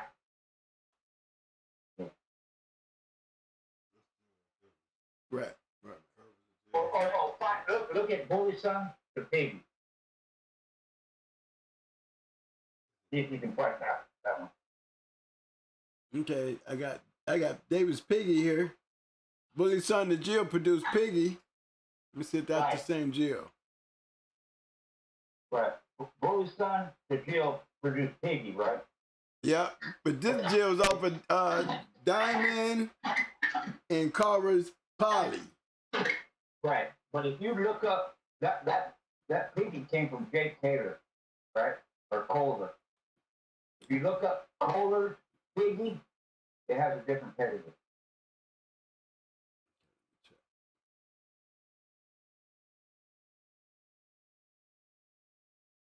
Yeah, we see a whole lot of those Kohler dogs in there, though.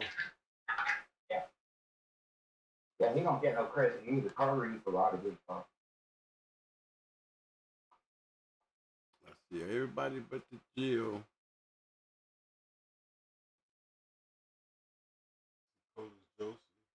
I see Kohler's Josie.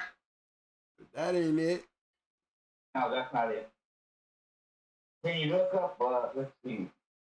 It'll be Kohler's Piggy. You'd have to punch it in because it's not going to come up if you look on Pedigree. Cool. Hold on. One more.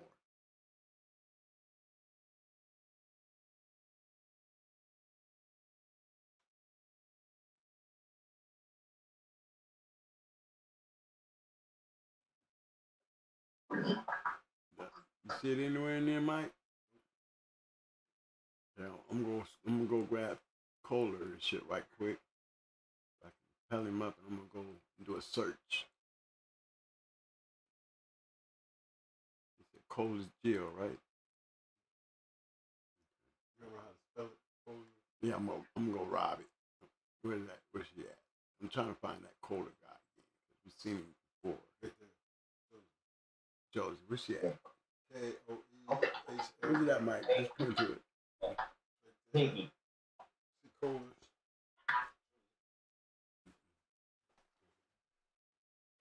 Yeah, right here. Okay.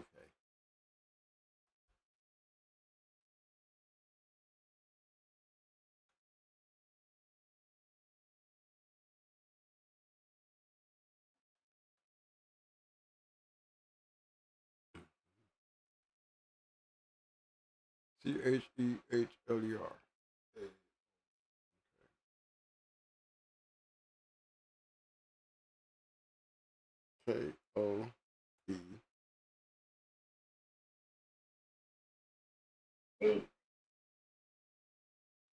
H-L-E-R. H-L-E-R. I can read it if you want. Well, I'm going to do a search on it. Okay. You said, Come up.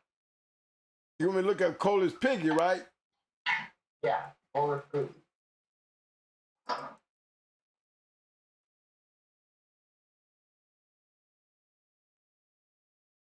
Got her.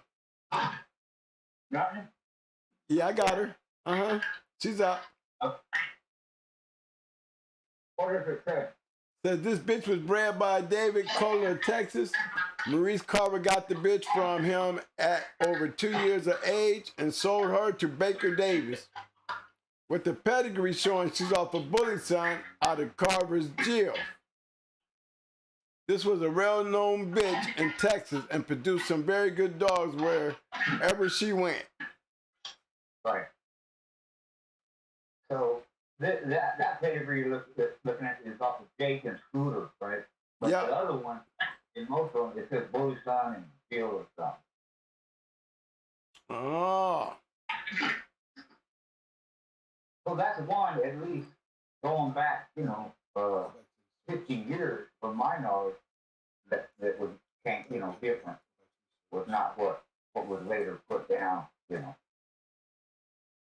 Because he Carter got a lot of dogs from him. And he really don't get no credit, It's like, Long Tuffy, Long Baby, and all, those were Ray Long's dogs. But Carver was either partners or he had the dogs on his daughter. They could let him do whatever he wanted. And the same thing with Earl Hunter, They were partners or friends or whatever. So a lot of the Earl Hunter dogs, Carver ended up with them. And whether they let him agree to it or whatever, he had his name behind those dogs. I got a picture of her. She was not no black dog either. No, she's red or Buxton. Yeah. Yeah. And her, if you look at the pedigree I got, she looks like that stuff. She looks like a Klaus Zeke and Ironhead and yeah.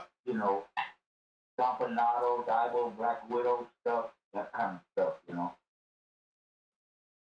They're a little bit thicker than the Bordeaux dogs.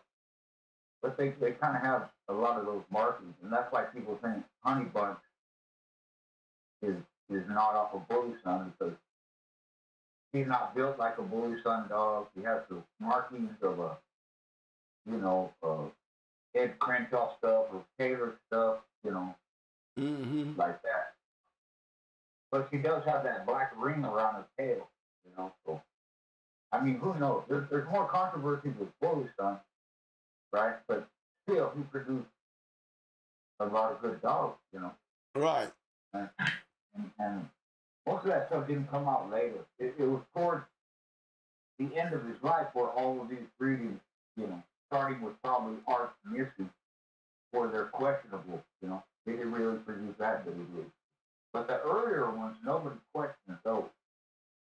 Because among them, you know, even Benny Bob and BULLYSON Jr. and stuff, they look similar to the Long Tucky Long Baby. They look similar to Shiloh and Midnight Cowboy and Blue or what's his name? Braddock Blue is the same dog as Everett Buck.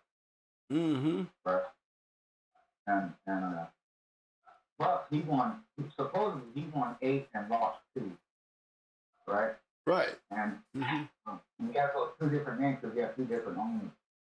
So under Braddock Blue, he produced Bush House's Grand Champion Joker, a 6-time winner, right? Under Everett Buck, he produced Holland's Grand Champion Cherokee Chief, another 6-time winner. You know? Right. But the same dog. Same dog though, right? Yeah, same dog, just different name. Because I got Hans Candy up here, and they got Hans Candy coming off of that was off of the Collier Piggy. Right. There you go. Mm-hmm. Because he bred her to Shiloh, right? Yeah. Yeah, he not produced Candy. Candy was a 6-time winner. But in most pedigrees, you don't see it bred like that. You don't see it like that.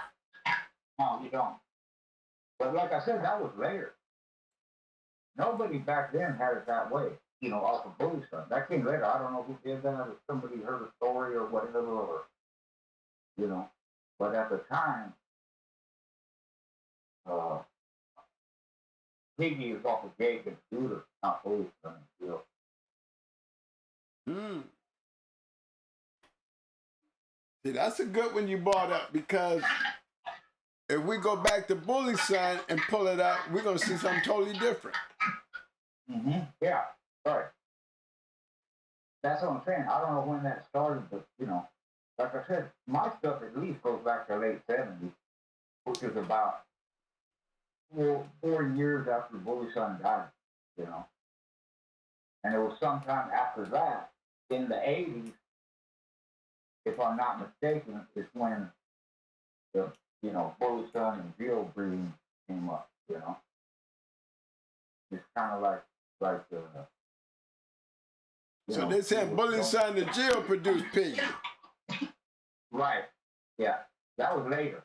The original one, Jake and Scooter produced Piggy. That's the first one. Yes, sir. It's kind of like with Snooty, you know. The breeding I have, he's off a snake. Right? Yeah. And that goes back to that same time, because I got all these pictures from all these dudes, right from the breeders, most of them. I have pictures going back, original pictures, you know, where, you know, it's not a copy, but original pictures are going back to the 30s, right? Mm-hmm. One, it's just like Sacamo Bully. One breeding you have, he's off of Ironhead. There comes Ironhead again, right? Right. The original one I have, and based on how the dogs are built and how they look, is he's off of Hunter Sam antenna. Oh. Not Ironhead antenna. Right? And they look like them dogs. They look like staff. Right? And Sam looks like a staff. And he's brindled like Sacamo Bully is. You know, if you're going, well, he looks like his daddy, they look like their daddy. Even Red Buck, who's a red dog, same build, same head and everything, he's just red instead of brindle. And they're short, squatty like that. And Sam was short, squatty like that. And his daddy, Kennels Buck, along with the bitches, you know, they're short and squatty like that is Crenshaw. But don't you think it plays a? I mean, I do understand the pedigrees, okay? When guys do this, but how do you produce? How do you genetically grow your yard when you have these type of controversies? Because we build on traits when we breeding. Right. Well, I did a video on it. You know, I forget what is it called? I forget. Anyway. But I've been talking about it lately, because this stuff comes up all the time. So what do you do?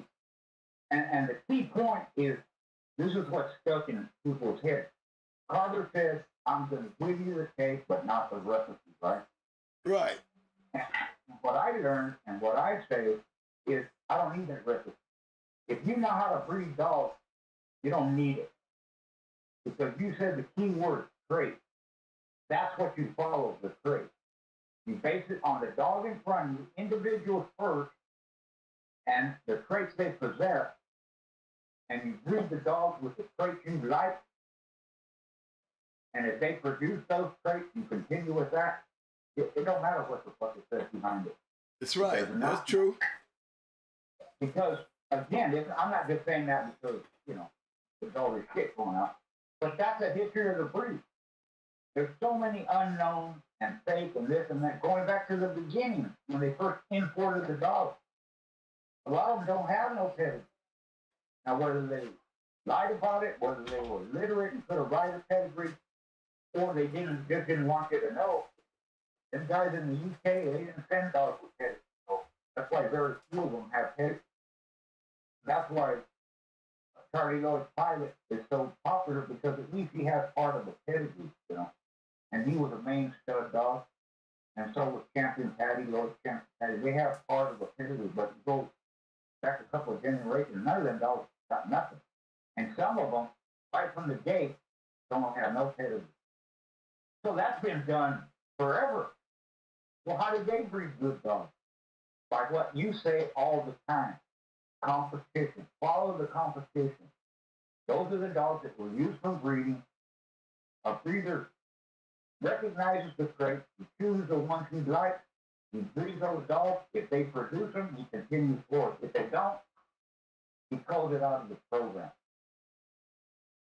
Mm-hmm. So whether you realize it yourself or not, you're talking the same way they did 150 years. Why? Because that's what worked. That's how it was done. And your mentality is the same mentality them old guys, whether it's Tudor or Corcoran or Leitner or same kid.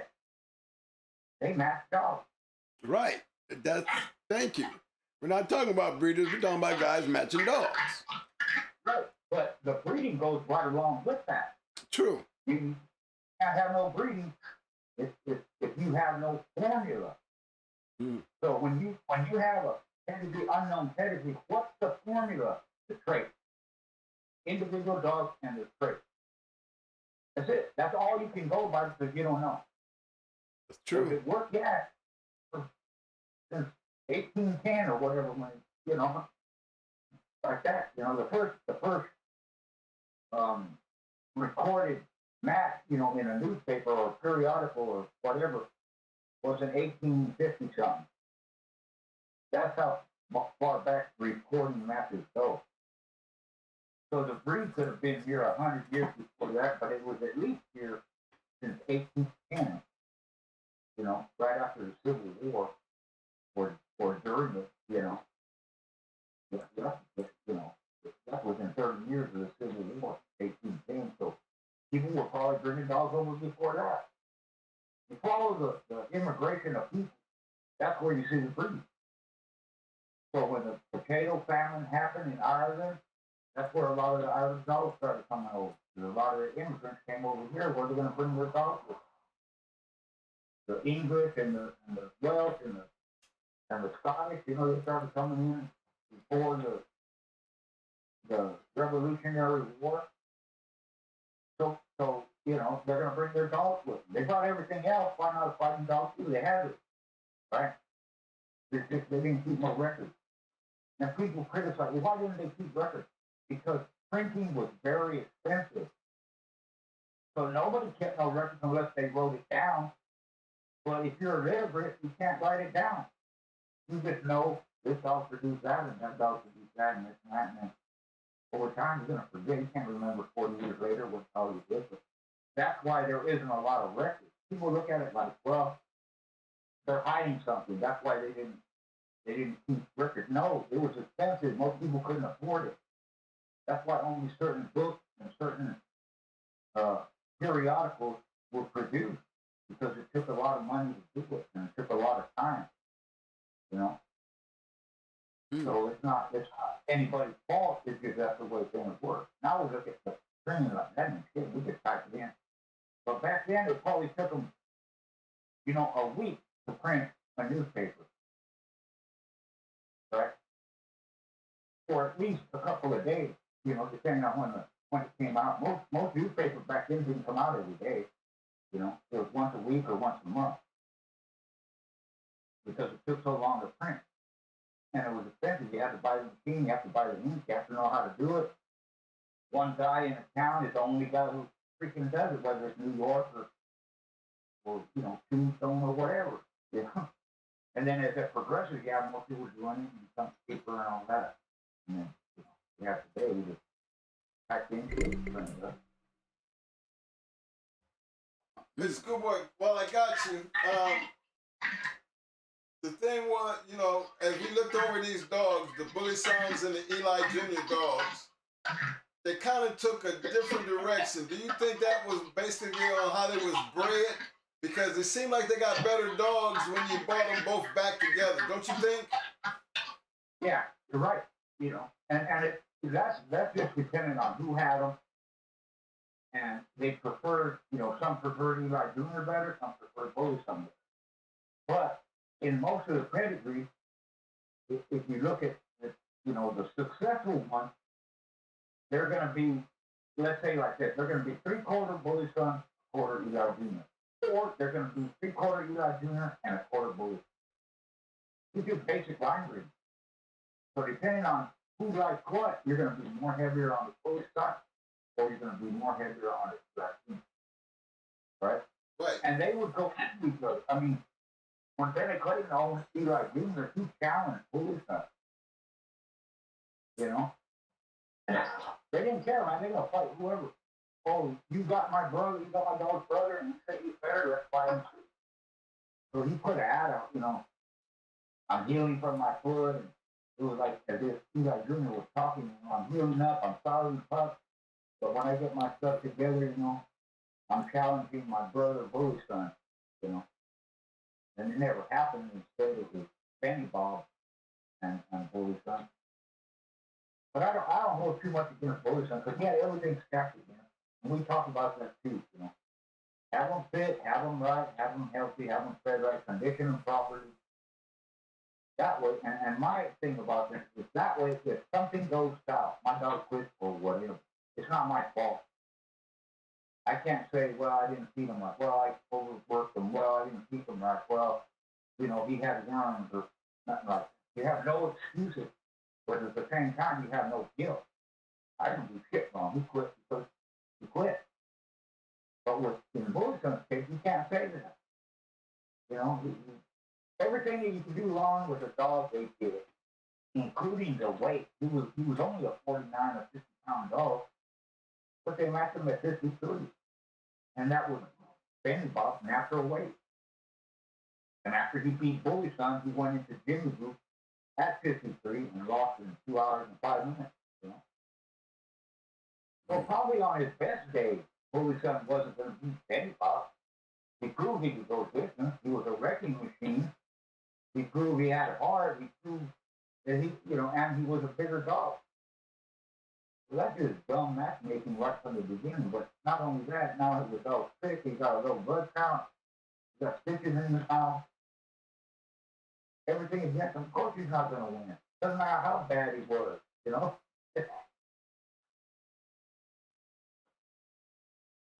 Yeah, I got that. Mm-hmm. Yeah. So your final. Is, you know, if you want to call it ELI or whatever, you know, that stuff is probably the most popular, longest running blood alive today. Yes, sir. Because it goes back to the 60s. So I can't think of anything that's still that popular among dog people, you know, going back that far. Well, one thing for sure, and definitely for certain, that was some new shit there. I like it. Me, I like it, but I don't like a lot of it. Some people hold hard on it, man. That's their main stuff. And they make it work. Now people that have that, that's their main shit. And they use other stuff as a cross. I like my stuff and use that stuff, whether it's BULLYSON or ELI, Skull or Reno or whatever, as a cross. That's the way I prefer it. Either way, it works. So it don't matter which way you want to go with. Mm-hmm. Doesn't matter. You can go 50-50, you can go 3/4 a quarter, you can go 66-33, you can go whatever you want. 7/8, 1/8 or whatever. You do it right, it can work, But I done seen, I'm starting to see a lot of, some of these new pedigrees, them crossing that G Red Boy Rascal shit back into that Eli shit, and they coming up with some nice ass dogs. Yeah. That's the thing about it, And I'll say this again now, and I've said it before, people that use it for the most part, they're chasing that mouth. That's what they want. It has other attributes. They're strong and they're fast, or they're serious type dogs and no bullshit. The BULLYSON ones are more vocal, screaming. The ELI dogs are more silent, more serious. The ELI units, Mm-hmm. like similar to Chinaman or Rascal himself, or night trained dogs like that. Not all of them, but most of them, they ain't harder and screaming like the BULLYSON dogs, And so it's your preference, whatever it is you like, but you will get mouth. It's almost guaranteed. And like I said before, Carver and Alive, that's what they were chasing. That's what they were chasing, the mouth. That's why Divo is so popular. And that's why it spread everywhere. Because not only were they known for their gameness, they were known for their hard bites too. Most of them Divo dogs that we read about, Buck and Jeff and Spike and White Rock and even Pete. their offspring and stuff had a hard mouth, dark and a lot of them, right? But they were known for the game too. Desperately game, kind of like the Borneo dogs or the Red Boy dogs. And I think in my mind that's what they did. Somebody had that idea, I'm gonna breed the game ass Red Boy shit to the hard mouth Jocko stuff. And boom, if I get both, I'm finished. And it appeared to happen, and then what they do, they just run with it. I stick to this, stick to it. And then later on, you see, well, what are they going to cross into? They're going to cross right into it. Why not? Wow. You want to check and see if anybody got anything to say about that, Mike? Anybody got anything out there to add to this? Yeah, ask me stuff, Yeah, we checking the chat room and making sure if there's any questions out there. Like, that was good information, though. I mean, especially to call your piggy stuff. I didn't ever recognize that one. That was definitely a good one. Yeah, even the BULLYSON of Archmissy, there's no way 23 pups or 34 pups, whatever it is, out of one breeding. If you go just to Archmissy, BULLYSON, look, how many pups are out of that litter? There were so many pups that Carter was registering as BULLYSON Archmissy with APBT'S told us enough, we can't register them with too many, Even if he repeated the breeding once, still 30 pups, or 24 pups. I mean, it could happen through breeding, but that's so rare, man. You'd have to have 12 pups 2 times. That don't normally happen. But if it's 30-something dogs, you have to make the breeding 3 times, and there's no record really ever, or even said that he made the breeding 3 times. It's only one time. You have to check the birth date, but I guarantee you, all them bullies from the Archmithy dogs have the same birth. Wow. Well, they got. Yeah. We pulled up 25, so they stopped here at 25. Okay, 25. You have to do 2 or 3 breedings at least. And like I said, I'm almost certain if you check the birth date, it's the same birth date. Let me see if I can find me some. Yeah, old Jeremiah, he was black. Yeah, Jeremiah was, Buster was. Artie, let me see champion Artie. There's a bunch of them. Brainy champion and something. And Cameron Macho. And, Yeah. you know, some of them were red, some of them were black. You know, some were cat color. Yeah, White Missy is one. Yeah, Whitey Ford, you know. He was white. So, and it's not impossible that that can come out because the Arch Missy and Miss Spike stuff throws white dogs or cat dogs. That's why you see boomerang dogs that are white or you know, red and white, brindle and white. And you see some BULLYSON dogs, the Arch Missy stuff, or Miss Spike stuff. It's the same. They're red and white, or mostly white, or all white sometimes, you know. So here's the thing too. When you see the Frank Roca stuff, right? It's mostly honey bunch bred, right? Some of them dogs come out white. Yep. So how did they come out white? Someone would say they come out white because BULLYSON to Carter's Amber through honey bunch. That's where that white comes from. The white comes from the Ed Crenshaw. And honey bunch bottom side has Ed Crenshaw blood in. Well, that Carver's Bell, she was a white dog.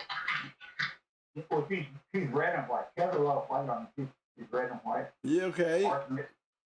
Arch Missy has a lot of white. Carter's Spike. Miss Spike has a lot of white. And she produced a bunch of damn good dogs. Yeah, she did. So people question, and I do too, was honey bunch off of BULLYSON? And a lot of people, no, it can't happen, can't be. There's no resemblance. But later on, when you go heavy on the honey bunch stuff, you have white dogs. Where's that coming from? Yeah. Ed Crenshaw stuff. So was BULLYSON bred to Harvest Amber? Maybe. But those colors will change over time. You'll see shit come out that you haven't seen in a long time because of what's in the past. Right. My dogs were mostly buckskin and red, right? And and every once in a while I get a black one. Well, my buddy, my protege or whatever you want to call him, took my stuff, added ELI, added more BULLYSON, and he started getting predominantly black dogs, right? And he line bred them, added something here and there, but mostly they were line bred, some tight, some loose line bred. After a while, they started, even though there was all them black dogs in there, after a while they started coming out more red and buckskin. Even bred to black dogs, even 2 black dogs bred together in one, more of them were red and buckskin than they were black. Wow. You get 4 or 5 red and buckskin and 1 black, even though both parents are black.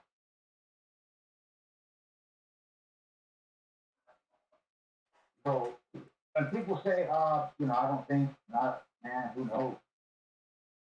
They said that can't happen. Well, you got to do the research. Can it happen? How does it happen? How would it happen? What side is it coming on? What's all that heterozygous stuff and you know, all the chromosome shit and all that stuff that I don't understand. I just know I've seen results that people say that can't happen, and it did. And the dude ain't, you know, these people ain't lying. That's how they come out. Wow. Well, people did fake stuff, but honestly, some of that stuff that people think they fake, they didn't. That's the real breeding of it. But genetically speaking, we don't know what it is genetically, really, do we? Nope. That's why. You have to read the dog. Exactly. And that's why all that shit in the past, it don't matter. It does not matter. When you know how to breed, and you're breeding your own family of dogs, you give a shit what's behind it. After a while, that becomes less and less, and your shit becomes more and more. Your traits, the traits you like. Right. The style you like. And you just carry it forward, you know. Damn, that damn Hard and Smoky Joe, he looked like Rascal. Mm-hmm. Yeah. He was a black and white dog. Rascal himself, as far as his build and all that, he resembles more what Eli Jr. and BULLYSON look like himself, because he's tall and longer, you know. He's got legs on him. He's not short and quiet. So he's got BULLYSON and Eli Jr. on both sides. And he represents what them dogs look like. His markings are a little different, but as far as build and all that, Mm-hmm. even the ears, you know how he kind of drop down, you know? That's what those original dogs look like. Well, I got old grand champion Gascon's Crazy Hank, grand champion. Gascon what? Gascon's Crazy Hank. He's a 6-time winner. That was a badass dog. That's what they say. They say he was a nose dog, sent all his competitors to doggy heaven. Yeah. Including champion Bad Joe Willie in 3 hours and 1 minute. And say he was 7 years old when he beat Willie. Yeah, he was like an 8-time winner. And Bad Joe Willie was he was owned by one of the people in the APBT'S, right? He was a 4-time winner, I think. And he was the son of Little Bruce, the grandson of Hank, right? Mm-hmm. Little Bruce was Hank. And that show happened out here. I didn't see it. Everybody could. That was a badass dog, and I got it. Yeah, it went 3 hours. Yeah, they got it in Sporting Dog, Sporting Dog Journal, January, February 1985. Pages 36 and 37 for his match details. He was the littermate brother to Petrie's Bad News. Right. Yep. And then you see Bad News, you see Petrie's Flint, you see Petrie's Jim Bob, Yeah. and all those Thibodeau and Corey's Banjo and LG and what's his name? McCoy or whatever. Anyway, all them dogs to the south. That's what that blood is. It's similar to what Crazy Hank is. Wow. Some badass dogs, man. Yeah, he was buckskin. Yep, he was buckskin. Champion Bocephus, you know, Jackson champion Bocephus. He's off of Campanado and Arts, you know, similar stuff.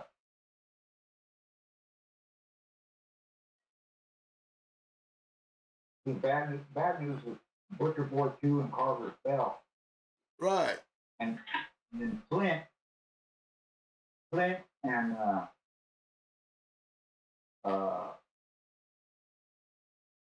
what's the hell's name? and champion Bocephus, they're off of Stampanado in Arsenal. Right. So you see it's similar. Bell is off of BULLYSON in Arsenal, supposedly, and then that other stuff is Stampanado in Arsenal. Bad News and Hank and all, they put it together, and, you know, it's all color stuff, but you have heavy BULLYSON, ELI Jr. Stampanado has ELI Jr. in them too. Just like, I love Angus, so I always look at his stuff, And it's front up Angus Pedigree. Okay, hold on.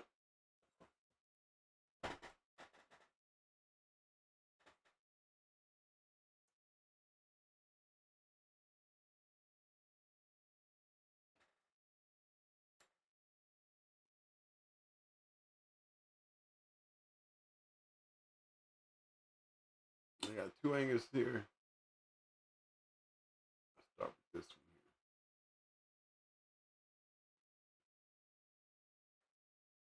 one here. Black Dog. Right. Now see, do you have the pedigree? Yes, sir. His daddy is Eli Jr. and Proof. It's a mother-son breeding. Yes, sir. Right? Uh-huh. Bred to what blood? E. Crenshaw stuff. E. Crenshaw shit. So, it shouldn't be so surprising he was a badass fucking dog. Why? Because it's the same pattern they're doing. This one's reversed, or it's a different dog, but it's the same shit. If Eli Jr. and bred, Eli Jr. to Proof, bred to the A. Crenshaw stuff. The same thing Carver did, same thing Baker Davis did, same thing, Crazy Hank, Pedigree, Bad News, and all that. Some kind of Eli on the top, Crenshaw on the bottom. Crenshaw on the top, Eli on the bottom. But Crazy Hank, his top side, he's got Dave Crenshaw in him. Mm-hmm. And the bottom is BULLYSON stuff. BULLYSON and North Harvard, So as far as patterns, what you talk about, those are similar patterns. Those are what they're following. They're repeating the same stuff just like we talked about before. Just the names are different and the people's names are different, But everybody, the smart one figured out this is what works, I'm gonna repeat it.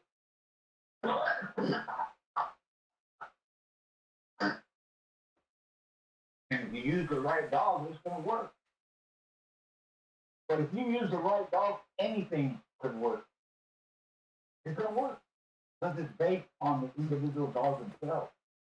And if you just keep piling up competition over and over again, and those dogs are able to produce those traits that you want over and over again, that's all you have to do.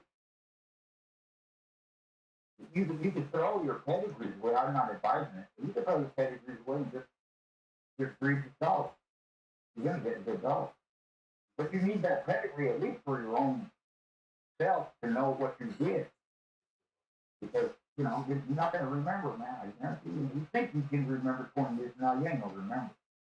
So that's why it's important to at least keep your own pedigree of this. And for history's sake, that's why people register their dogs. So that we can go back 100 years and see what Kobe did.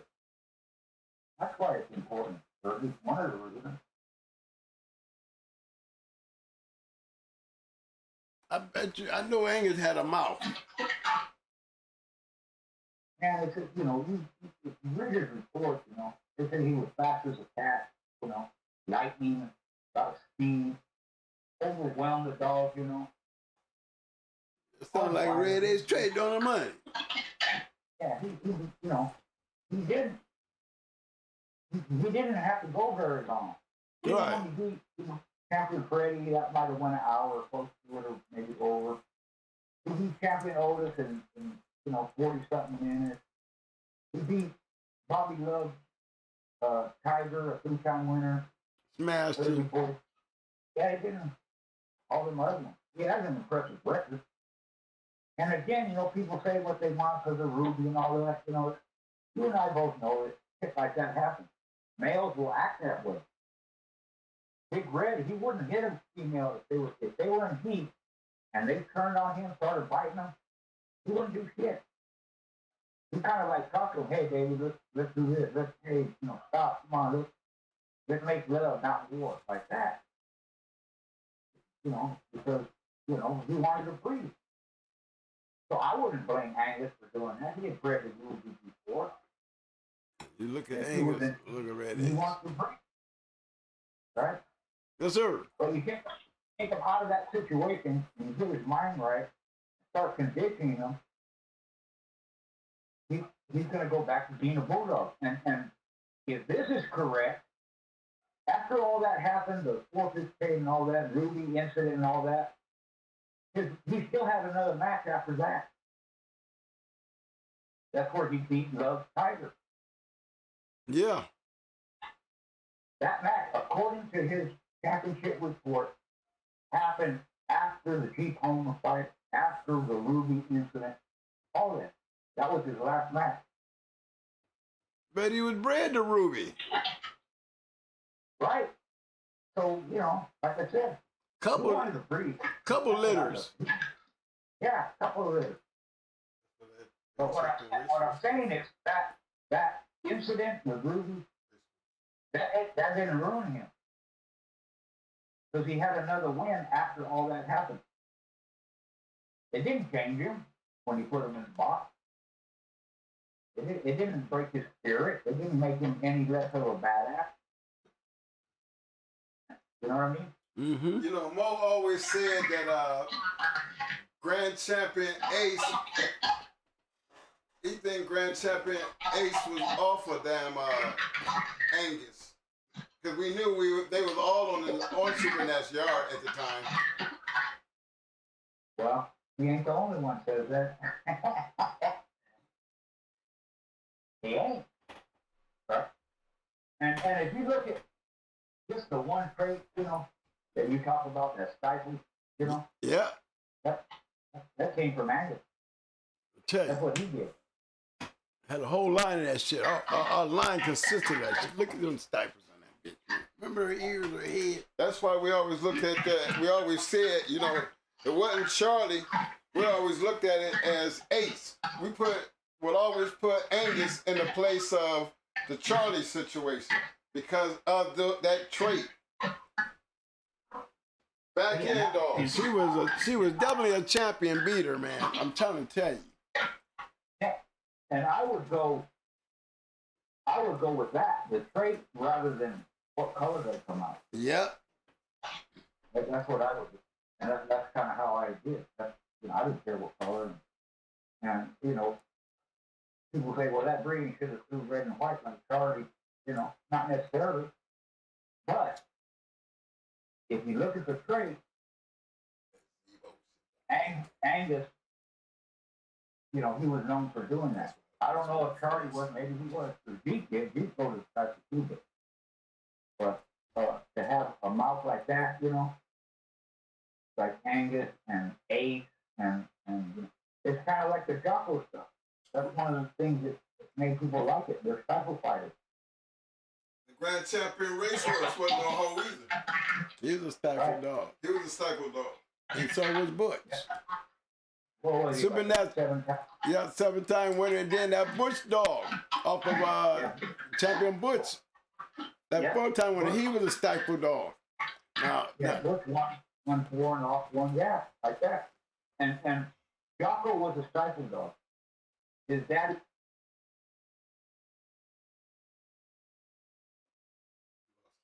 For stifle dog. That's what people wanted, you know, just like Chinaman. He's out proud, he'd go to the belly and all that stuff. Well, some of his sons did the same thing. Some of his daughters did the same thing. That's what people want. wow. You know what I'm saying? So you can keep it going, you know. Well, I rolled against a son of, this is roll. against the Sunday tournament. And he did the same thing. He went right up the middle, grabbed my dog by his nut, opened his nut sack up, and one of his nuts was hanging out of the sack. So I stopped it like in 5 minutes. And me and Angie, we took the dog and pushed his nut back in the sack, cleaned it up, sewed him up. But when I seen that, you know, and not only that, he was built and he looked like the kind of except he was red with black mask.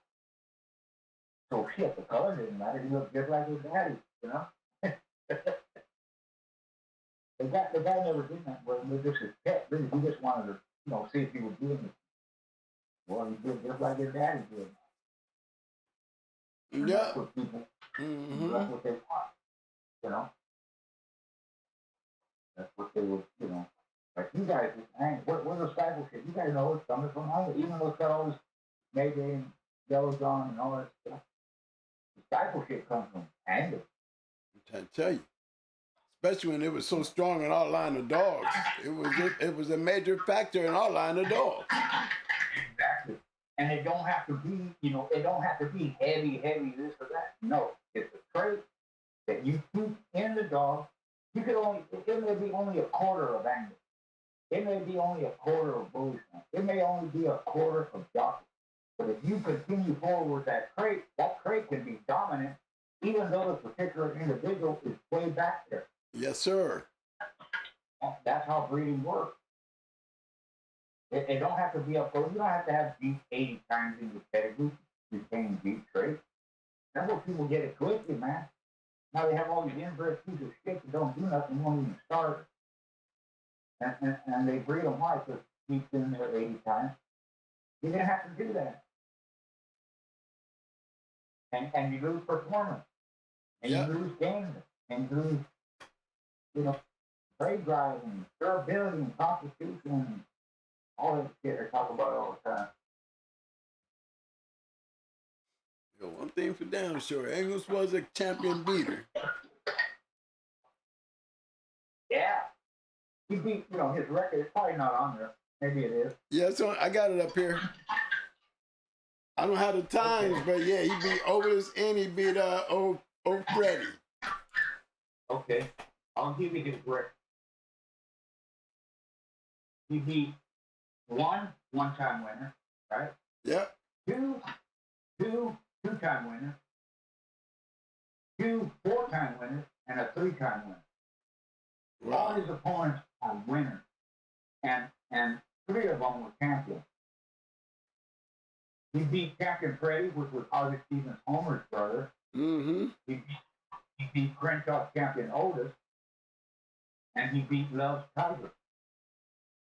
Otis and Freddie were 4-time winners, and Tiger was a 3-time winner.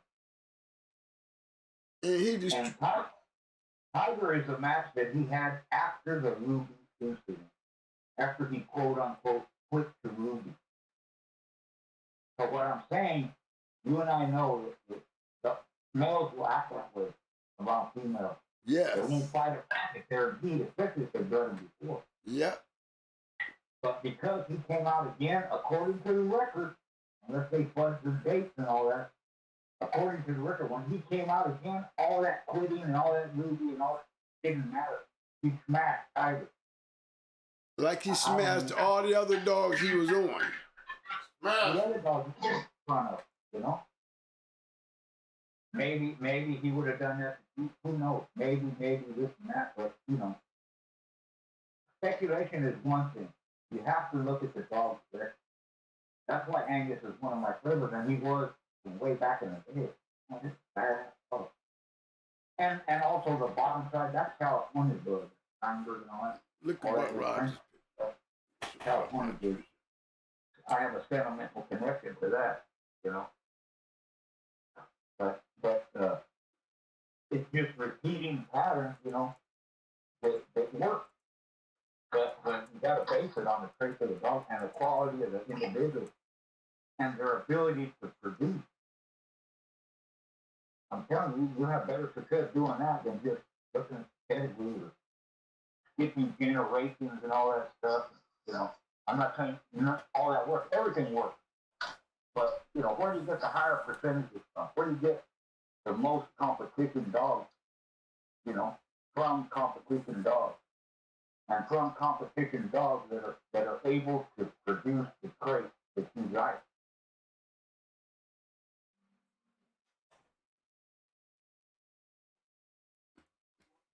Yeah.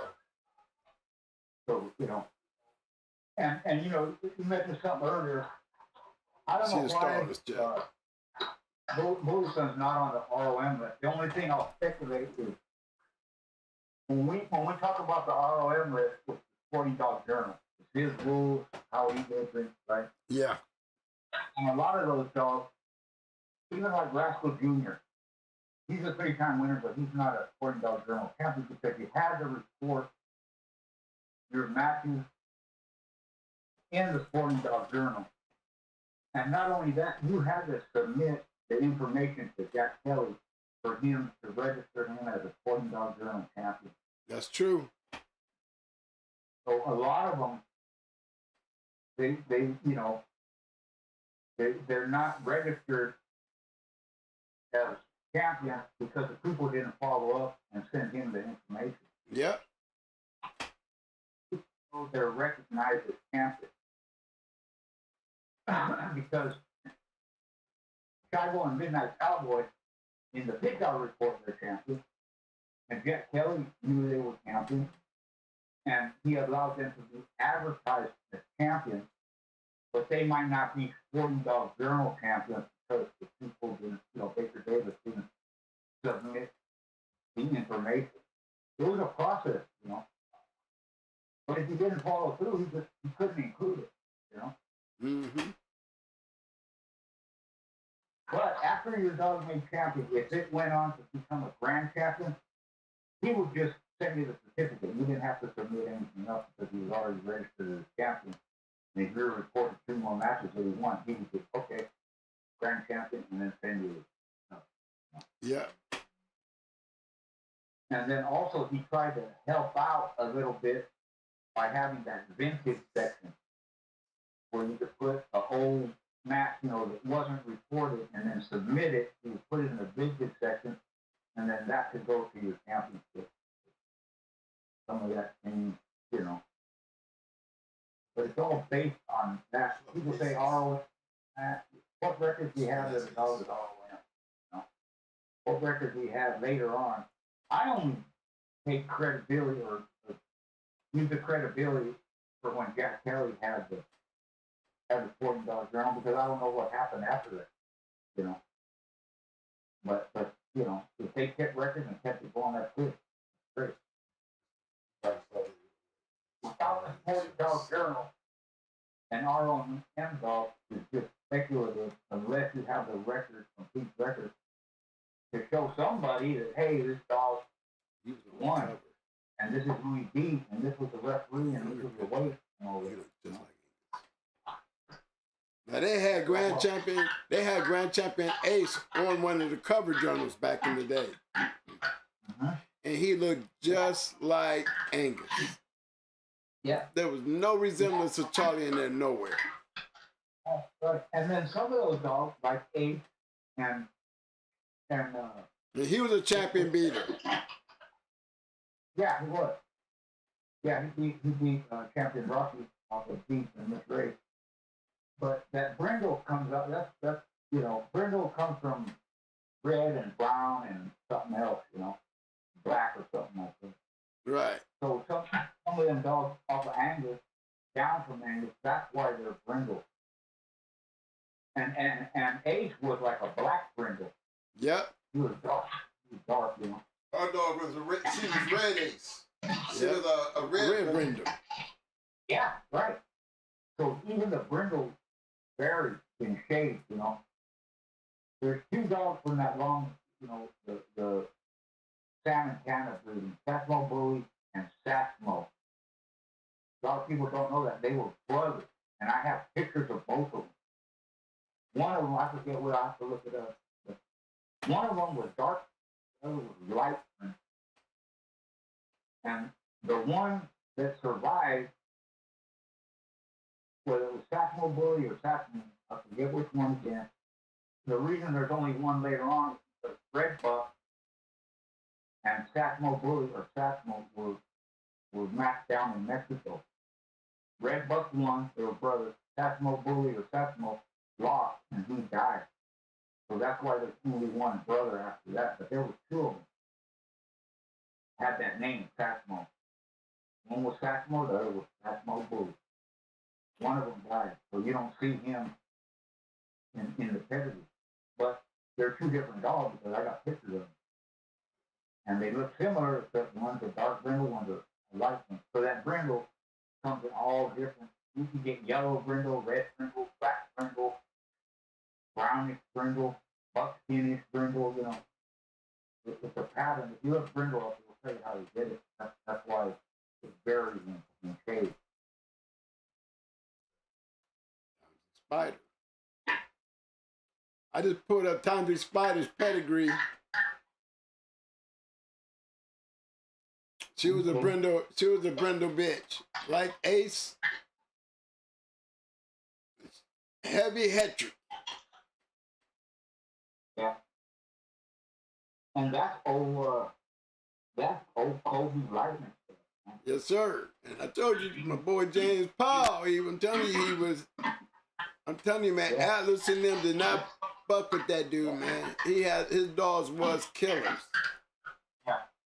And most of the info I have on that stuff I got from Frank Russell because that little bitch he had is a township spread. He had a little 29-pound, 2-pound winner. What's her name?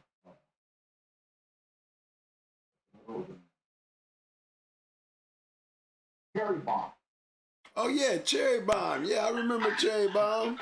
I had never heard of that stuff until he told me about it. Man, look at all the badass dogs. And on two with Cherry Bomb, and he took the breeding. So he said, man, these dogs, they were nice dogs. Old blood, man. It was way back. It goes back to Kobe Dine and Rifle and other, you know. He put it this way, he was around so long that he was around during the time of Kobe's time.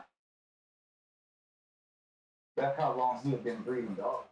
And hardly nobody knows who he was. Yeah, that rough shit. Yeah. The ones you seen, were they on the smaller side? On which ones? On the Hendrix dogs, were they? No, they small? Was big. No, they wasn't small. They was like Tornado in them. You know, Tornado wasn't no little bitch. Yeah, 40. It's about that, yeah. They would probably be a pit dog about 42, 43. But they wasn't no low, they wasn't in no 30s, that's for sure. Right. Yeah, I'm telling you, man, Atlas and them, they would play with any other dog, but they would not put their dogs on his shit. I'm not lying either, man. I was a witness to this. And they always talk shit about them Hetry dogs. And you know, remember, I'm new to the game, but look, I ended up with Hetry dogs and the going hard dogs. Right. Yeah, well, you know. Yeah, she produced. Badass. The Buddy, Art, Debo. Mm-hmm. And she had a little mate brother, Champion Charlie. She had a little mate brother named Champion Willie. Right.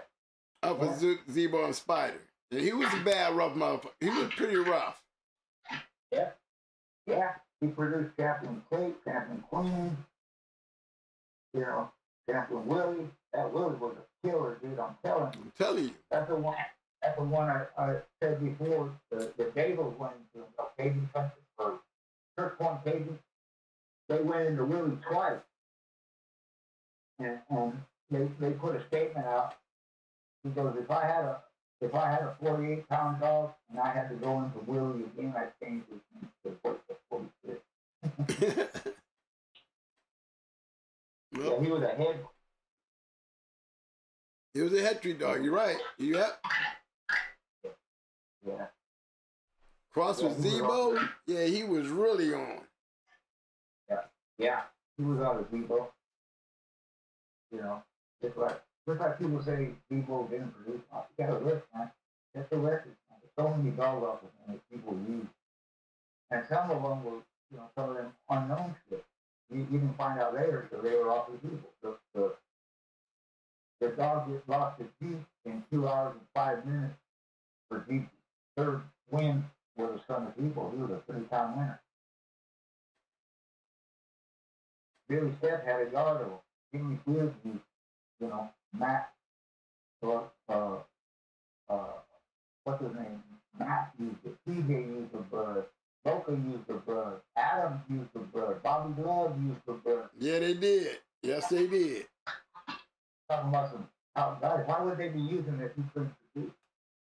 Don't make no sense. I want to give a big shout out to my man King Yotes. My people out there, Dog Man TV, I see y'all, fam. Big shout out to Arrowhead Kennels, my man Courtney Edwards. Big shout out to my man Start and Finish Kennels. I see y'all, fam. Don't see. DBS, I see you, fam. I was giving my quick shout outs. Your rock, Sir Rock. What up, fam? Yes, sir. I was giving my quick shout out, schoolboy. How about us? Got you, man. I love seeing familiar names, you know, that shows people are dedicated and they follow along and you know, they're consistent, you know. Yeah, because Ruby, she was Zebo and Hetrick a little bit. She was Zebo and Hetrick. She was bred like Tommy Spider. Yeah, Bon's Ruby or no, Steps Ruby, Champion Ruby. oh, right, yeah, she was off of Zebo. So was Nelson's Champion Zipper, and so was, I forget the dude's name all the time, man. He was evil, man, that dog. Everybody that talked about him. He was the same guy that owned, what the hell was, I forget. Anyway, he's another champion off of Zebo. They said that dog, he would bite you, but he was a killer too, you know. You look up Zebo, it'll show. I'm gonna look up Zebo. I got it, big bro. I got it. Hold on, I got it right here. Now those Hetrick dogs, they had Kobe. Was they down off of Kobe? The Kobe line, and what was the deal with them?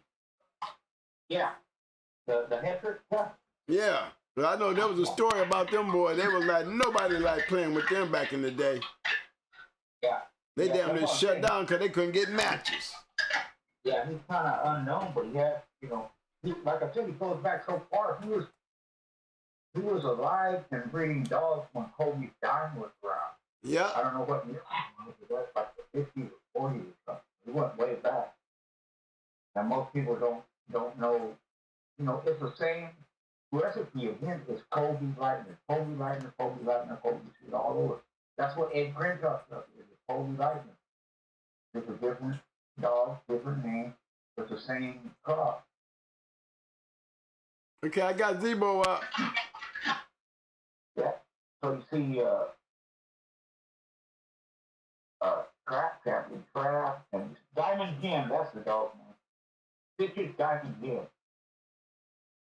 4-time winner. Yeah, got it right here. Yeah. Even, you see that gun lady's penny? Right under him. Let me see. Okay, which one? Right up. Okay, which one you say? Let me go back. Gun lady's penny. Yep, that lady's penny. Yeah. They bred her to Steve Bart, which is a white dog, and got a 2-time winner named Hawkeye. He won in an hour 20 and an hour 30. She's an inbred daughter of Zebo. Triple bred. Triple bred into some Indian Boleo stuff. Bunce's Priscilla. There you go. And then you have Seth Ruby, Supernat Miss Willie, you know, that has the. Yeah, that's Supernat. That's Supernat. That's Larry Combs. Mm-hmm. Yeah, that's He hard. that's hard Super to Nat. Yeah. Look how far you see Nelson Zipper, Captain Zipper, and you know. Yeah, I used to follow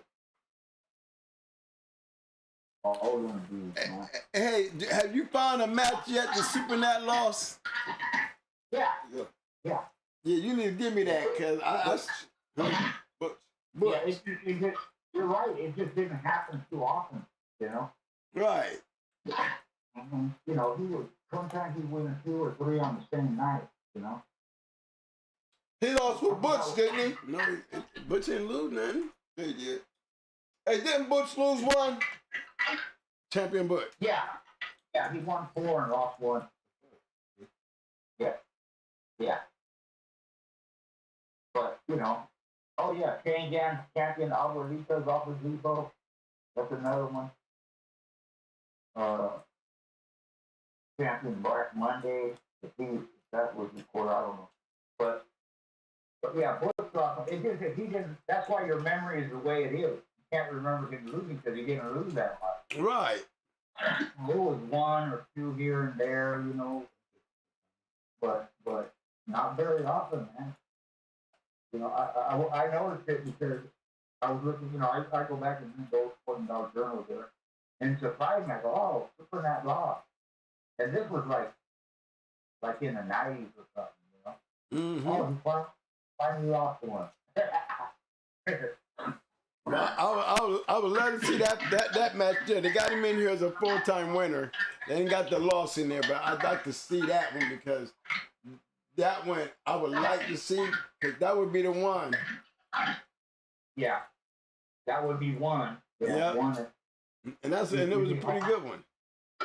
Yeah, you'd be hard pressed to find another one. Mm-hmm. Yeah. He was throwing some pretty good dogs, and he was a fan of believing in killers. Yeah. Yeah. I mean that he didn't like dogs that went over an hour. He always said that. You know, he's not impressed with dogs that go over an hour. Yeah, I don't even think he might not even have kept or even bred that. What's that dog that went like 4 hours? Yeah. Damn, what was his name? Yeah, I mean, wasn't he a red boy Jocko dog or something? Yeah. Is it Boots? Boots. Yep. Super Nat's Boots went 4 hours or something. He got rid of him. Yeah, he didn't keep him. Yep. Yeah. I did a video on Super Nat, I think, or maybe I did it on. Yeah, I think on. Yeah, I spent 2 weekends waiting. One when we dropped Ace off and then Amber off, and then another weekend when we went and got her. That white lightning up in the mountains, boy, had you laid out. You got to be used to drinking to drink with Super Nat, cause I think he be trying to, you know, he just like knocking our head off. Yeah. Yeah. I went home and sold that shit. Cause I ain't no drinker. But it was the purest grand alcohol that you can drink. Well, you live up in the Virginia mountain, man. They're known for that moonshine. You know? Yes, sir. And I could not drink it. The shit was tasting like alcohol to me. Yeah, no, it's fire, man. That's why they have to, you know, they'll flavor it with berries or some other kind of stuff because it's so high alcohol content. It's almost like rubbing alcohol. Yes. And how you waste it. You hear me? Waste it. Yeah. Mm-hmm. I went home and broke that shit down into them little ball bottles. You know, the little ball jars. Yeah. Man, you would think I was trying to run a liquor store because it was the strongest. And if you was a drinker, you love that shit because you didn't have to drink a lot to get high. Right. Yeah, and that, you know. Yeah, 2 sips and I was through. I mean, I didn't say hits, I said sips because it was so strong and harsh. And the burn was so, it had your chest burning. Yeah.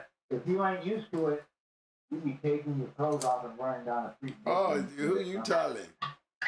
2 sips and he could tell me anything. When he get on it, he start telling everything. Yeah, the truth comes up then, you know? Yes, sir. Yes, sir.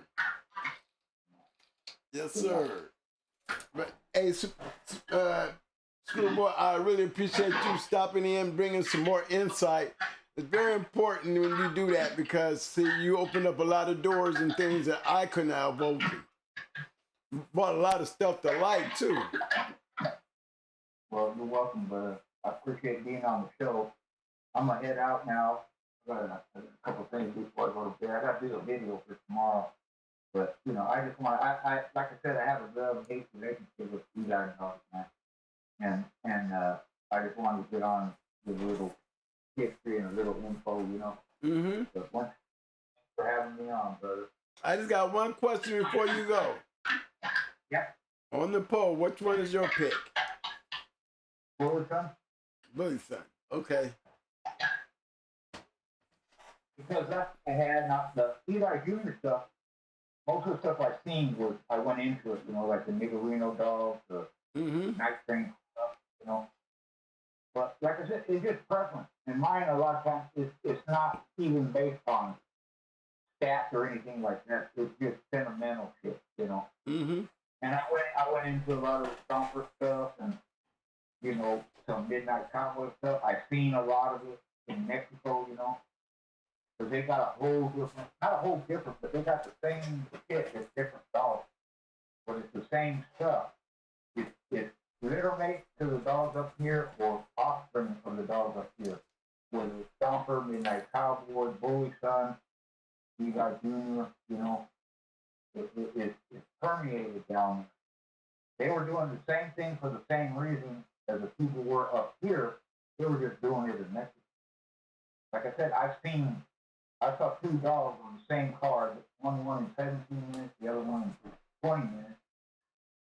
And they looked just like Midnight Cowboy or Stomper because they looked similar. But one was red and the other was brindle. They weren't black, but they had the same ear, same head, same bill, same style. Them some bitches can fight, man. That's what's impressive about those dogs. Mm-hmm. They can fight. Like I said, I seen one go 8 minutes, 17 minutes, 20 minutes, 15 minutes, 30 minutes. Like that, man, consistently. That's why people like them. You don't even have to handle. Right. A lot of the Antonio Bayonne club dogs were like that. You know, that Grand Captain Soga and Nega Tomasa and, you know, even Camburger who lost the Gator, you know. He was a 4-time winner. He didn't have to go too long. He was a curve, so Booker just outgained. Gator just outgained it. And that's what made Gator so impressive, you know. He got the shit bit out of him. In fact, Camburger had him in a position, according to Mr. Rick, he had him in a position where Gator couldn't get him out of his stifle because he was faced the other way, you know, had him from behind like that. Mm-hmm. And for some reason he changed holds and then they started handling him and Camburger quit. And Gator didn't, you know. But that one went for 58 minutes. You know, they don't have to go too long, you know. And I've seen some go a long time, but the one I beat was, what was his name? Bug Eye. That one 2 hours and 42 minutes. And that was the fight, man. Because I had a smarter dog, a faster dog, a better conditioned dog, and a gamer dog, you know. Even some of them Happy Jacks went 2 hours and 37 minutes. Rascal Jr. went 2 hours, you know. So they can go some time if you know how to condition them and they have it in them. It's for the distance too, man. It's not right. It's just that most of the time they don't have to, you know. Hey, Mo, we got a question from my man Courtney Edwards says, Twin, do Red A's have the same body as Angus? It's hard to tell from the picture. Yes. She turned her head up. She looked like Red. She looked like Grand Champion Ace. That's what she looked like. but if you look at Ace and you look at Buck Rogers and look at the dogs that come directly off of Ace, Red Ace, they all looked alike Angus. That's why I had that picture of Buck Rogers up there. You know what I'm saying? They had them long necks. They look like a. That's what they said about Angus. He was like a snake, like a rattlesnake or a cobra. Yeah. Quick, or fast, you know, and the way their body is built is kind of long with a longer neck and got legs under them, you know. Yeah, because Buck Rogers, and this is in a match. We seen him reach over his shoulder. He reached over his shoulder and snatched the dog over his body with that long neck. Yeah. And Red Ace did it to Tommy Boy. Two guys over in them. Yeah, them long necks, and that's what, you know, just too many characteristics that reminded me of Angus, you know? Because Charlie, he might have produced some good dogs, but that genetic strain that they had, it just fitted more Angus. Like you said, follow the traits, and maybe the traits will help you with your answers. Yeah, it will. It'll help you, you know? And you can use that in your decision making, you know? Hey. You can keep that ball. Why you saying that, schoolboy? Mo had always, from that day forward when he left Supernat's house, everywhere you seen Charlie, Mo had already in his head replaced Charlie with Angus, and everything he did after that was pertaining to that Angus Zebo situation. All the breeds after that, that's the way he bred. That's a perfect example of what we're talking about. That's how you do it. So, you know, somebody smart like you recognize that, and then, you know, you okay, it says Charlie, but it ain't Charlie. So Right. I'm gonna look at it like this, and you keep those traits going. And like you said, you know, it ain't heavy ache in your dog. It's not. But the trait itself, or the traits of ache, are heavy in your dog. Yes. Even if they're built different. They could be built like the Mayday stuff or the Buck stuff or whatever it is you have. But the style, the speed, the mouth is like, hey, Yeah. that's what I'm talking about. Keeping traits going and have them traits dominant, even though another bloodline, there might be more of that in it, you know? And you're so right about it, because I'm a living proof that shit stuck around. Yep. Yeah. And all those, like I said, all those, you put crosses and all that in it, those are just a catalyst to get you to the next generation. Right, because Right? And if you happen to come upon something that has similar traits that your stuff does, that's a double whammy, because you have a better chance of retaining those traits, yes, even though you're throwing a cross in them. that is true. That is true. That's why even the G BULLYSON, that's why it works so good together, because even if you take BULLYSON out of it, right? Let's say it's not 100% canine of it. It don't matter, because they have similar builds and similar styles, sheepdogs and BULLYSON dogs. They scream in the corner, they're thick bones, they're powerhouses, they're fast.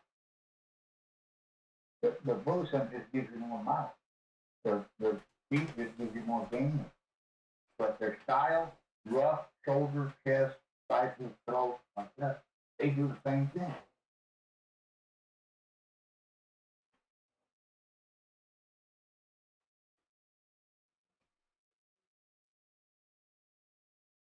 So, you know, that's the stuff we might talk about, you know, talking about the past and all that.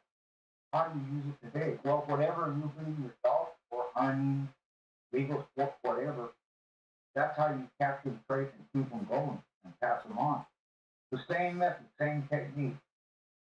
It don't change unless you change it, right?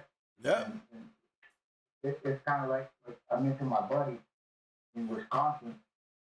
He took the ELI Carver stuff, the Chinaman stuff, bred it to the Aussie Steven stuff, and he got faced by this. Why? Because Homer was a Muslim cycle dog. Freddie, his brother, was an ear dog. Mountain Boy was a face dog. So that's where that trait is coming from. And you put it with the Chinaman, stifle, firefighter like that. You have similar stuff, weak with stifle, but you add the head fighting stuff, face fighting, muzzle like that. He changed those dogs and made them what he wanted to make them. He followed those traits. I like them rough, hard bite, but I want them smart to get on that face and muzzle and jaw and fight in the mouth. Oh my God, boy, I hate them dogs right there. Them right there are career enders. You're done, man. They pull all your teeth out. They'll knock you, they'll poke your eye out. They'll break your muzzle, they'll break your bottom jaw. Yeah. If you don't have a bottom jaw, you're done. You can't do nothing about it. No matter how game you are, strong or none of that shit. That's the lever. Close the mouth. It's useless. I seen a bit for Utah. Her first time up, she went into a champion. Broke the bottom jaw. It was over in 9 minutes. Done. I'm gonna tell you, man, if Red Ace had came in there like Red Ace I knew she'd have had Tommy she'd have had Tommy like that. Cause it didn't take her but 10 minutes to knock Tommy on the ground, and I mean Tommy was gone. Yeah. It just took 10 minutes, and we was on a down dog, and Ace was out of hope. Yeah. So I definitely believe in that shit right there. I believe in those traits. If you don't care about the dog, just know your shit. Yeah, exactly. You know, it's almost nothing, no defense. I mean, what do? You can't get the dog off your muzzle unless you pull it off and then you fuck yourself up, you know. Mm-hmm. Or you can't or something. If they break your jaw, you can't bite nothing. You know what I mean? And Lord knows if you hit a bleeder, you're really in trouble. Better turn this shit into a scratching contest. Because there's two big veins that come down in front of their eyes, down their muzzle. You get that, that's just going to fly 6 feet in the air, man. Yep. You're going to leak out. And then you have all that swelling. Now they're fanging themselves. Their eyes are closed. They can't see. Yep. Like, what the hell? Blood is constantly running down their throat like water. Yeah. Yeah. Their nose is full of blood. They can't breathe. Yep. And plus, you knock their teeth out. Now you took their tools away. That's right. Big bubbles, blood bubbles coming through the nose when they breathe. Yeah, like that. And you can go some time like that because, you know, the head and muzzle and all that, you know, they don't have to stand on that or nothing. So you can stand, you might go an hour and a half, but they probably over by 30 minutes. You just leaving the dog there because he can still stand up and shit, but he's wrecked, you know? Yeah. Get your thumbs up, money. Get your thumbs up while you're here. Here we go. All right, schoolboy, I got you here, man. I want you to stick around, fellas. Y'all enjoyed the show. I need y'all to help me out here. You know, we got schoolboy, entire schoolboy in the house. We got to show the love. So right now, I need y'all to step up, get your fingers on the triggers, and get ready to give me them damn thumbs up, thumbs up, thumbs up, thumbs up. Muscles, muscles, muscles. Now give me him damn roses, roses. Schoolboy need them damn roses. Show your love, y'all. Come on, y'all. Y'all know what's up. The professors in the house. Good educational conversation there, man. Reiterating on a lot of stuff. I mean, very important because a lot of that stuff I couldn't have took you through. That was a very interesting, even to me. You know, and you know, it always when it relates to something that got me, I always got to go find my way back to my shit. Just to show you, hey, the man is telling you what he is, what it is. Makes it more easy for me to prove that my shit wasn't no joke. You know, I don't cross-think that shit. I just do it with the, you know, like I said, I was basically copying the formula. And how many times has he came in here and reiterated on that? You know, you don't give a damn how your dog is bred. Just concentrate on your shit. You'll know if your shit is like this other shit that's supposed to be back there. You'll know. But if you don't know, then just take the traits that you like in your dog, and if they're not related to what's back there, then make it your own. And while we at it, I want to go over the damn poll tonight. We had 203 votes tonight. 203? Yes, we did. Wow. The poll question was, Eli Jr. and BULLYSON are known for producing great American Pit Bull Terriers. Who would you choose as your better line? Eli Jr., 57%. BULLYSON, 43%. Wow. It was not a runaway, and we kind of showed that tonight, you know what I'm saying? Right. And with good reason, like I said, at least with the record shows, Eli Jr. on better competition and showed more heart. So that means a lot. And he was rough as hell on the course, man. This second each other, man. It was evil. And got to the back end, it was, So that's a good point you get to make too, because here, your channel, they can get a lot of information and pay attention. Even if they didn't see those dogs in the back, talk about them, now they'll understand what you're talking about, what this bloodline has that, and that's important to care about this kind of. True. That's why I get a lot of money. I didn't see them. But when I see descendants of those dogs, like you think that I read about, talk to the people that had them, then I know, okay, I know what they're talking about. That's one of the importance of channel like this, man. You can bring that past information to the front, and people can utilize it, But I'm heading out, guys. Again, thanks for everybody tuning in. Thanks for having me on the show. Much respect. Good to see you, man. Appreciate having you, bro. Always appreciate it and a privilege to have you, big bro. Shout out to the professor, everybody. Shout out to the professor. It's always interesting to have him come through. And this was really interesting to me tonight because he showed me that Collier Geo shit. Okay, it gave me a little bit more insight on what I had seen anyway. But it just showed you that it happens. It happens. Some of y'all might have pedigree looking this way, and then you got another pedigree looking that way, but it's the same dog. Now you take that same shit, throw the pedigrees out, and let's talk about the dog. Could you literally go in there and look at the dog and see what trait came from what dogs to really say, okay, this trait right here was more of the Collier shit than it was the Carver shit. But, know your dog. That's all that counts. As long as it's working for you, just know how to breed it. Take the traits and let that become your breeding program based on what you know, what you see yourself.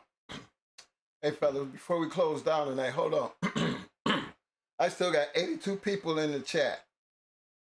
I'm going to do this one more time, and I want to see a little bit better response, especially when Schoolboy come in the house. And it's a good show because, again, we covered a lot, and we actually got a chance to run over the Eli Jr. and the BULLYSON, and you notice them dogs still play a major role in what's going on in your pedigrees today. So knowing just that much in the information that we share, and especially for my damn guests, I need to get them thumbs up, thumbs up. Come on now. Thumbs up, thumbs up. Muscles, muscles, muscles. Now give him some damn roses. Roses. Damn it. We need them damn roses. Show some appreciation. Show some love man. and appreciation. I appreciate everybody for showing up, but I would appreciate that even more because guess what? It don't cost you none, but it definitely shows respect to the people who come through here and share their time and their information, especially when it's schoolboy and good information, because that information, y'all, is going to help you and your yard. Now, I like this, when he goes back and he sees this, I want him to feel good about coming over here and any place else he goes, because y'all gonna show the love that is needed to keep us doing what we do, and it don't cost you nothing. So y'all help me out here and show some love. Come on now, y'all. Y'all know that. I know we've been on here for a while. I know we've been talking. Y'all didn't got to jabbing up with each other and shit, but come on. Show our guest. That guest is not just for me and Mike. That guest is for y'all. Because he's carrying a encyclopedia. For those who got a chance to really sit there and listen to what he was saying some heavy shit to me. But yeah, man, that's what I'm talking about, fellas. Thank you. Yeah, I see that shit over there moving now. I'm feeling that shit. Thank you, man. Thank you very much. I don't have no problem saying thank you and doing all this other shit. Okay? Because I want him to always feel welcome. I want y'all to welcome him when he come, and when he leave, we're going to show him some love every time he do it. Because I would, and I'm glad to see y'all would. So thank you very much, fellas.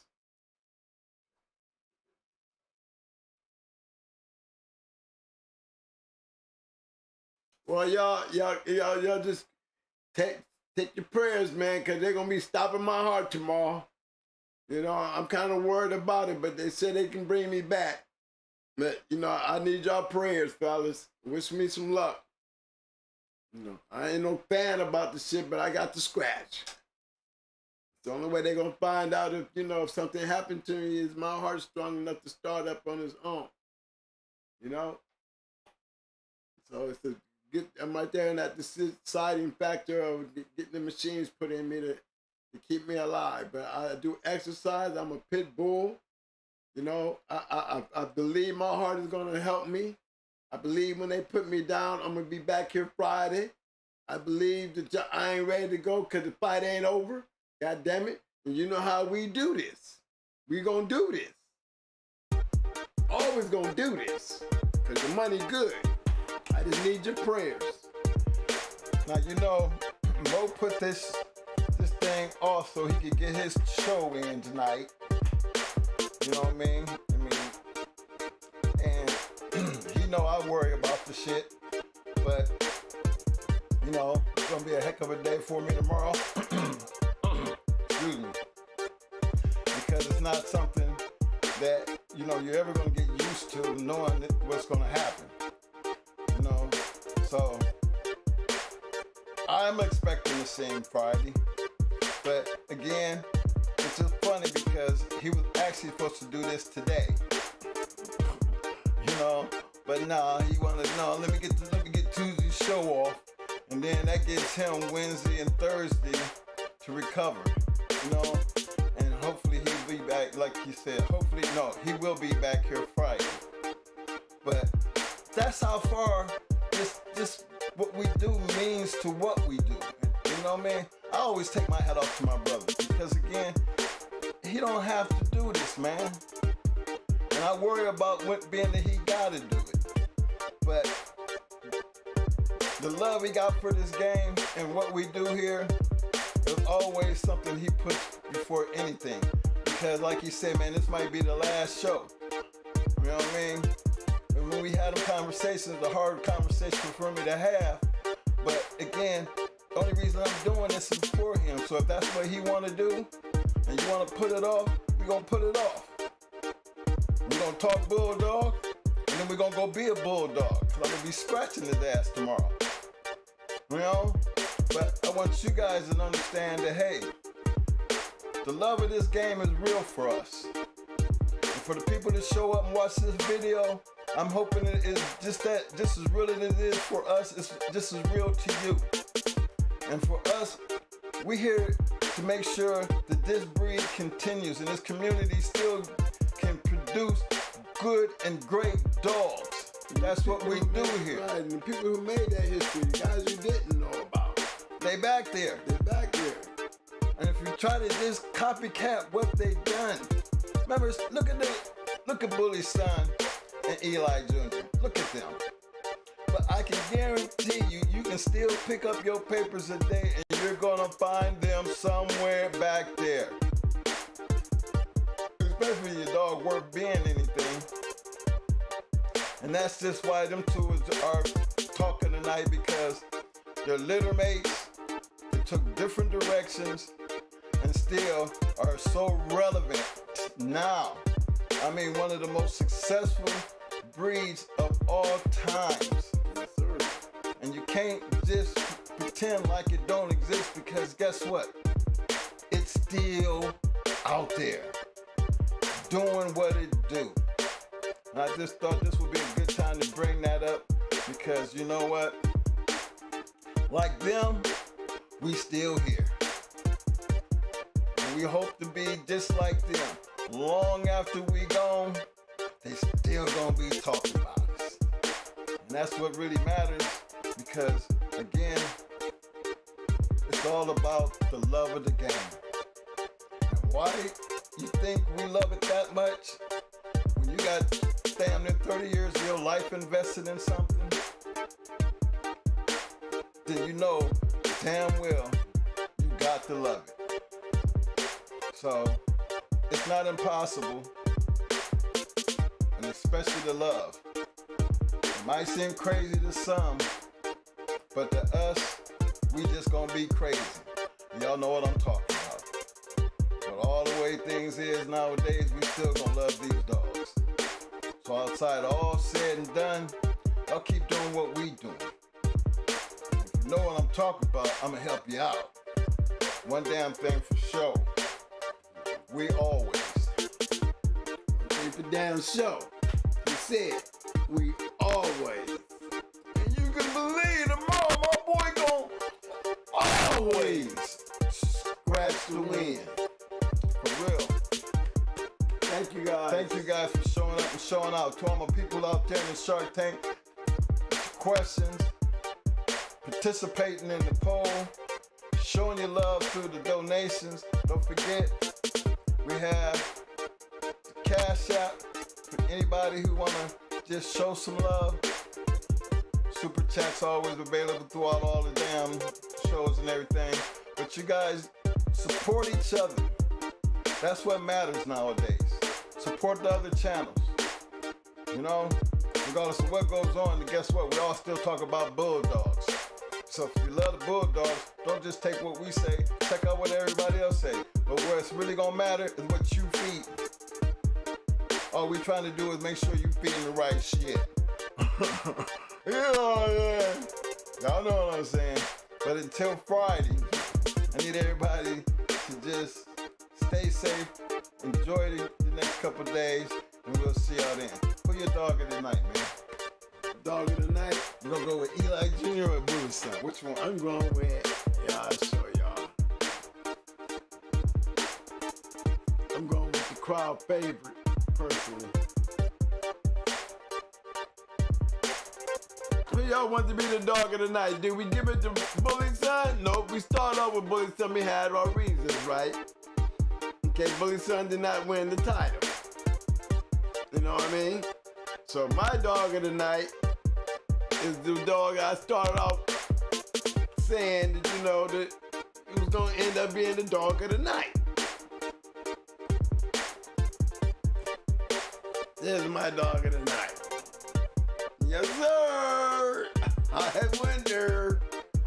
I went with the majority.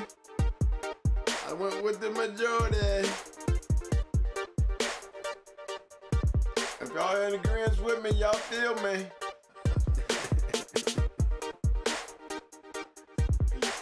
I'll talk to y'all, man, Friday, man. You love y'all, man. Thank y'all for your prayers. I feel them. Peace.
out.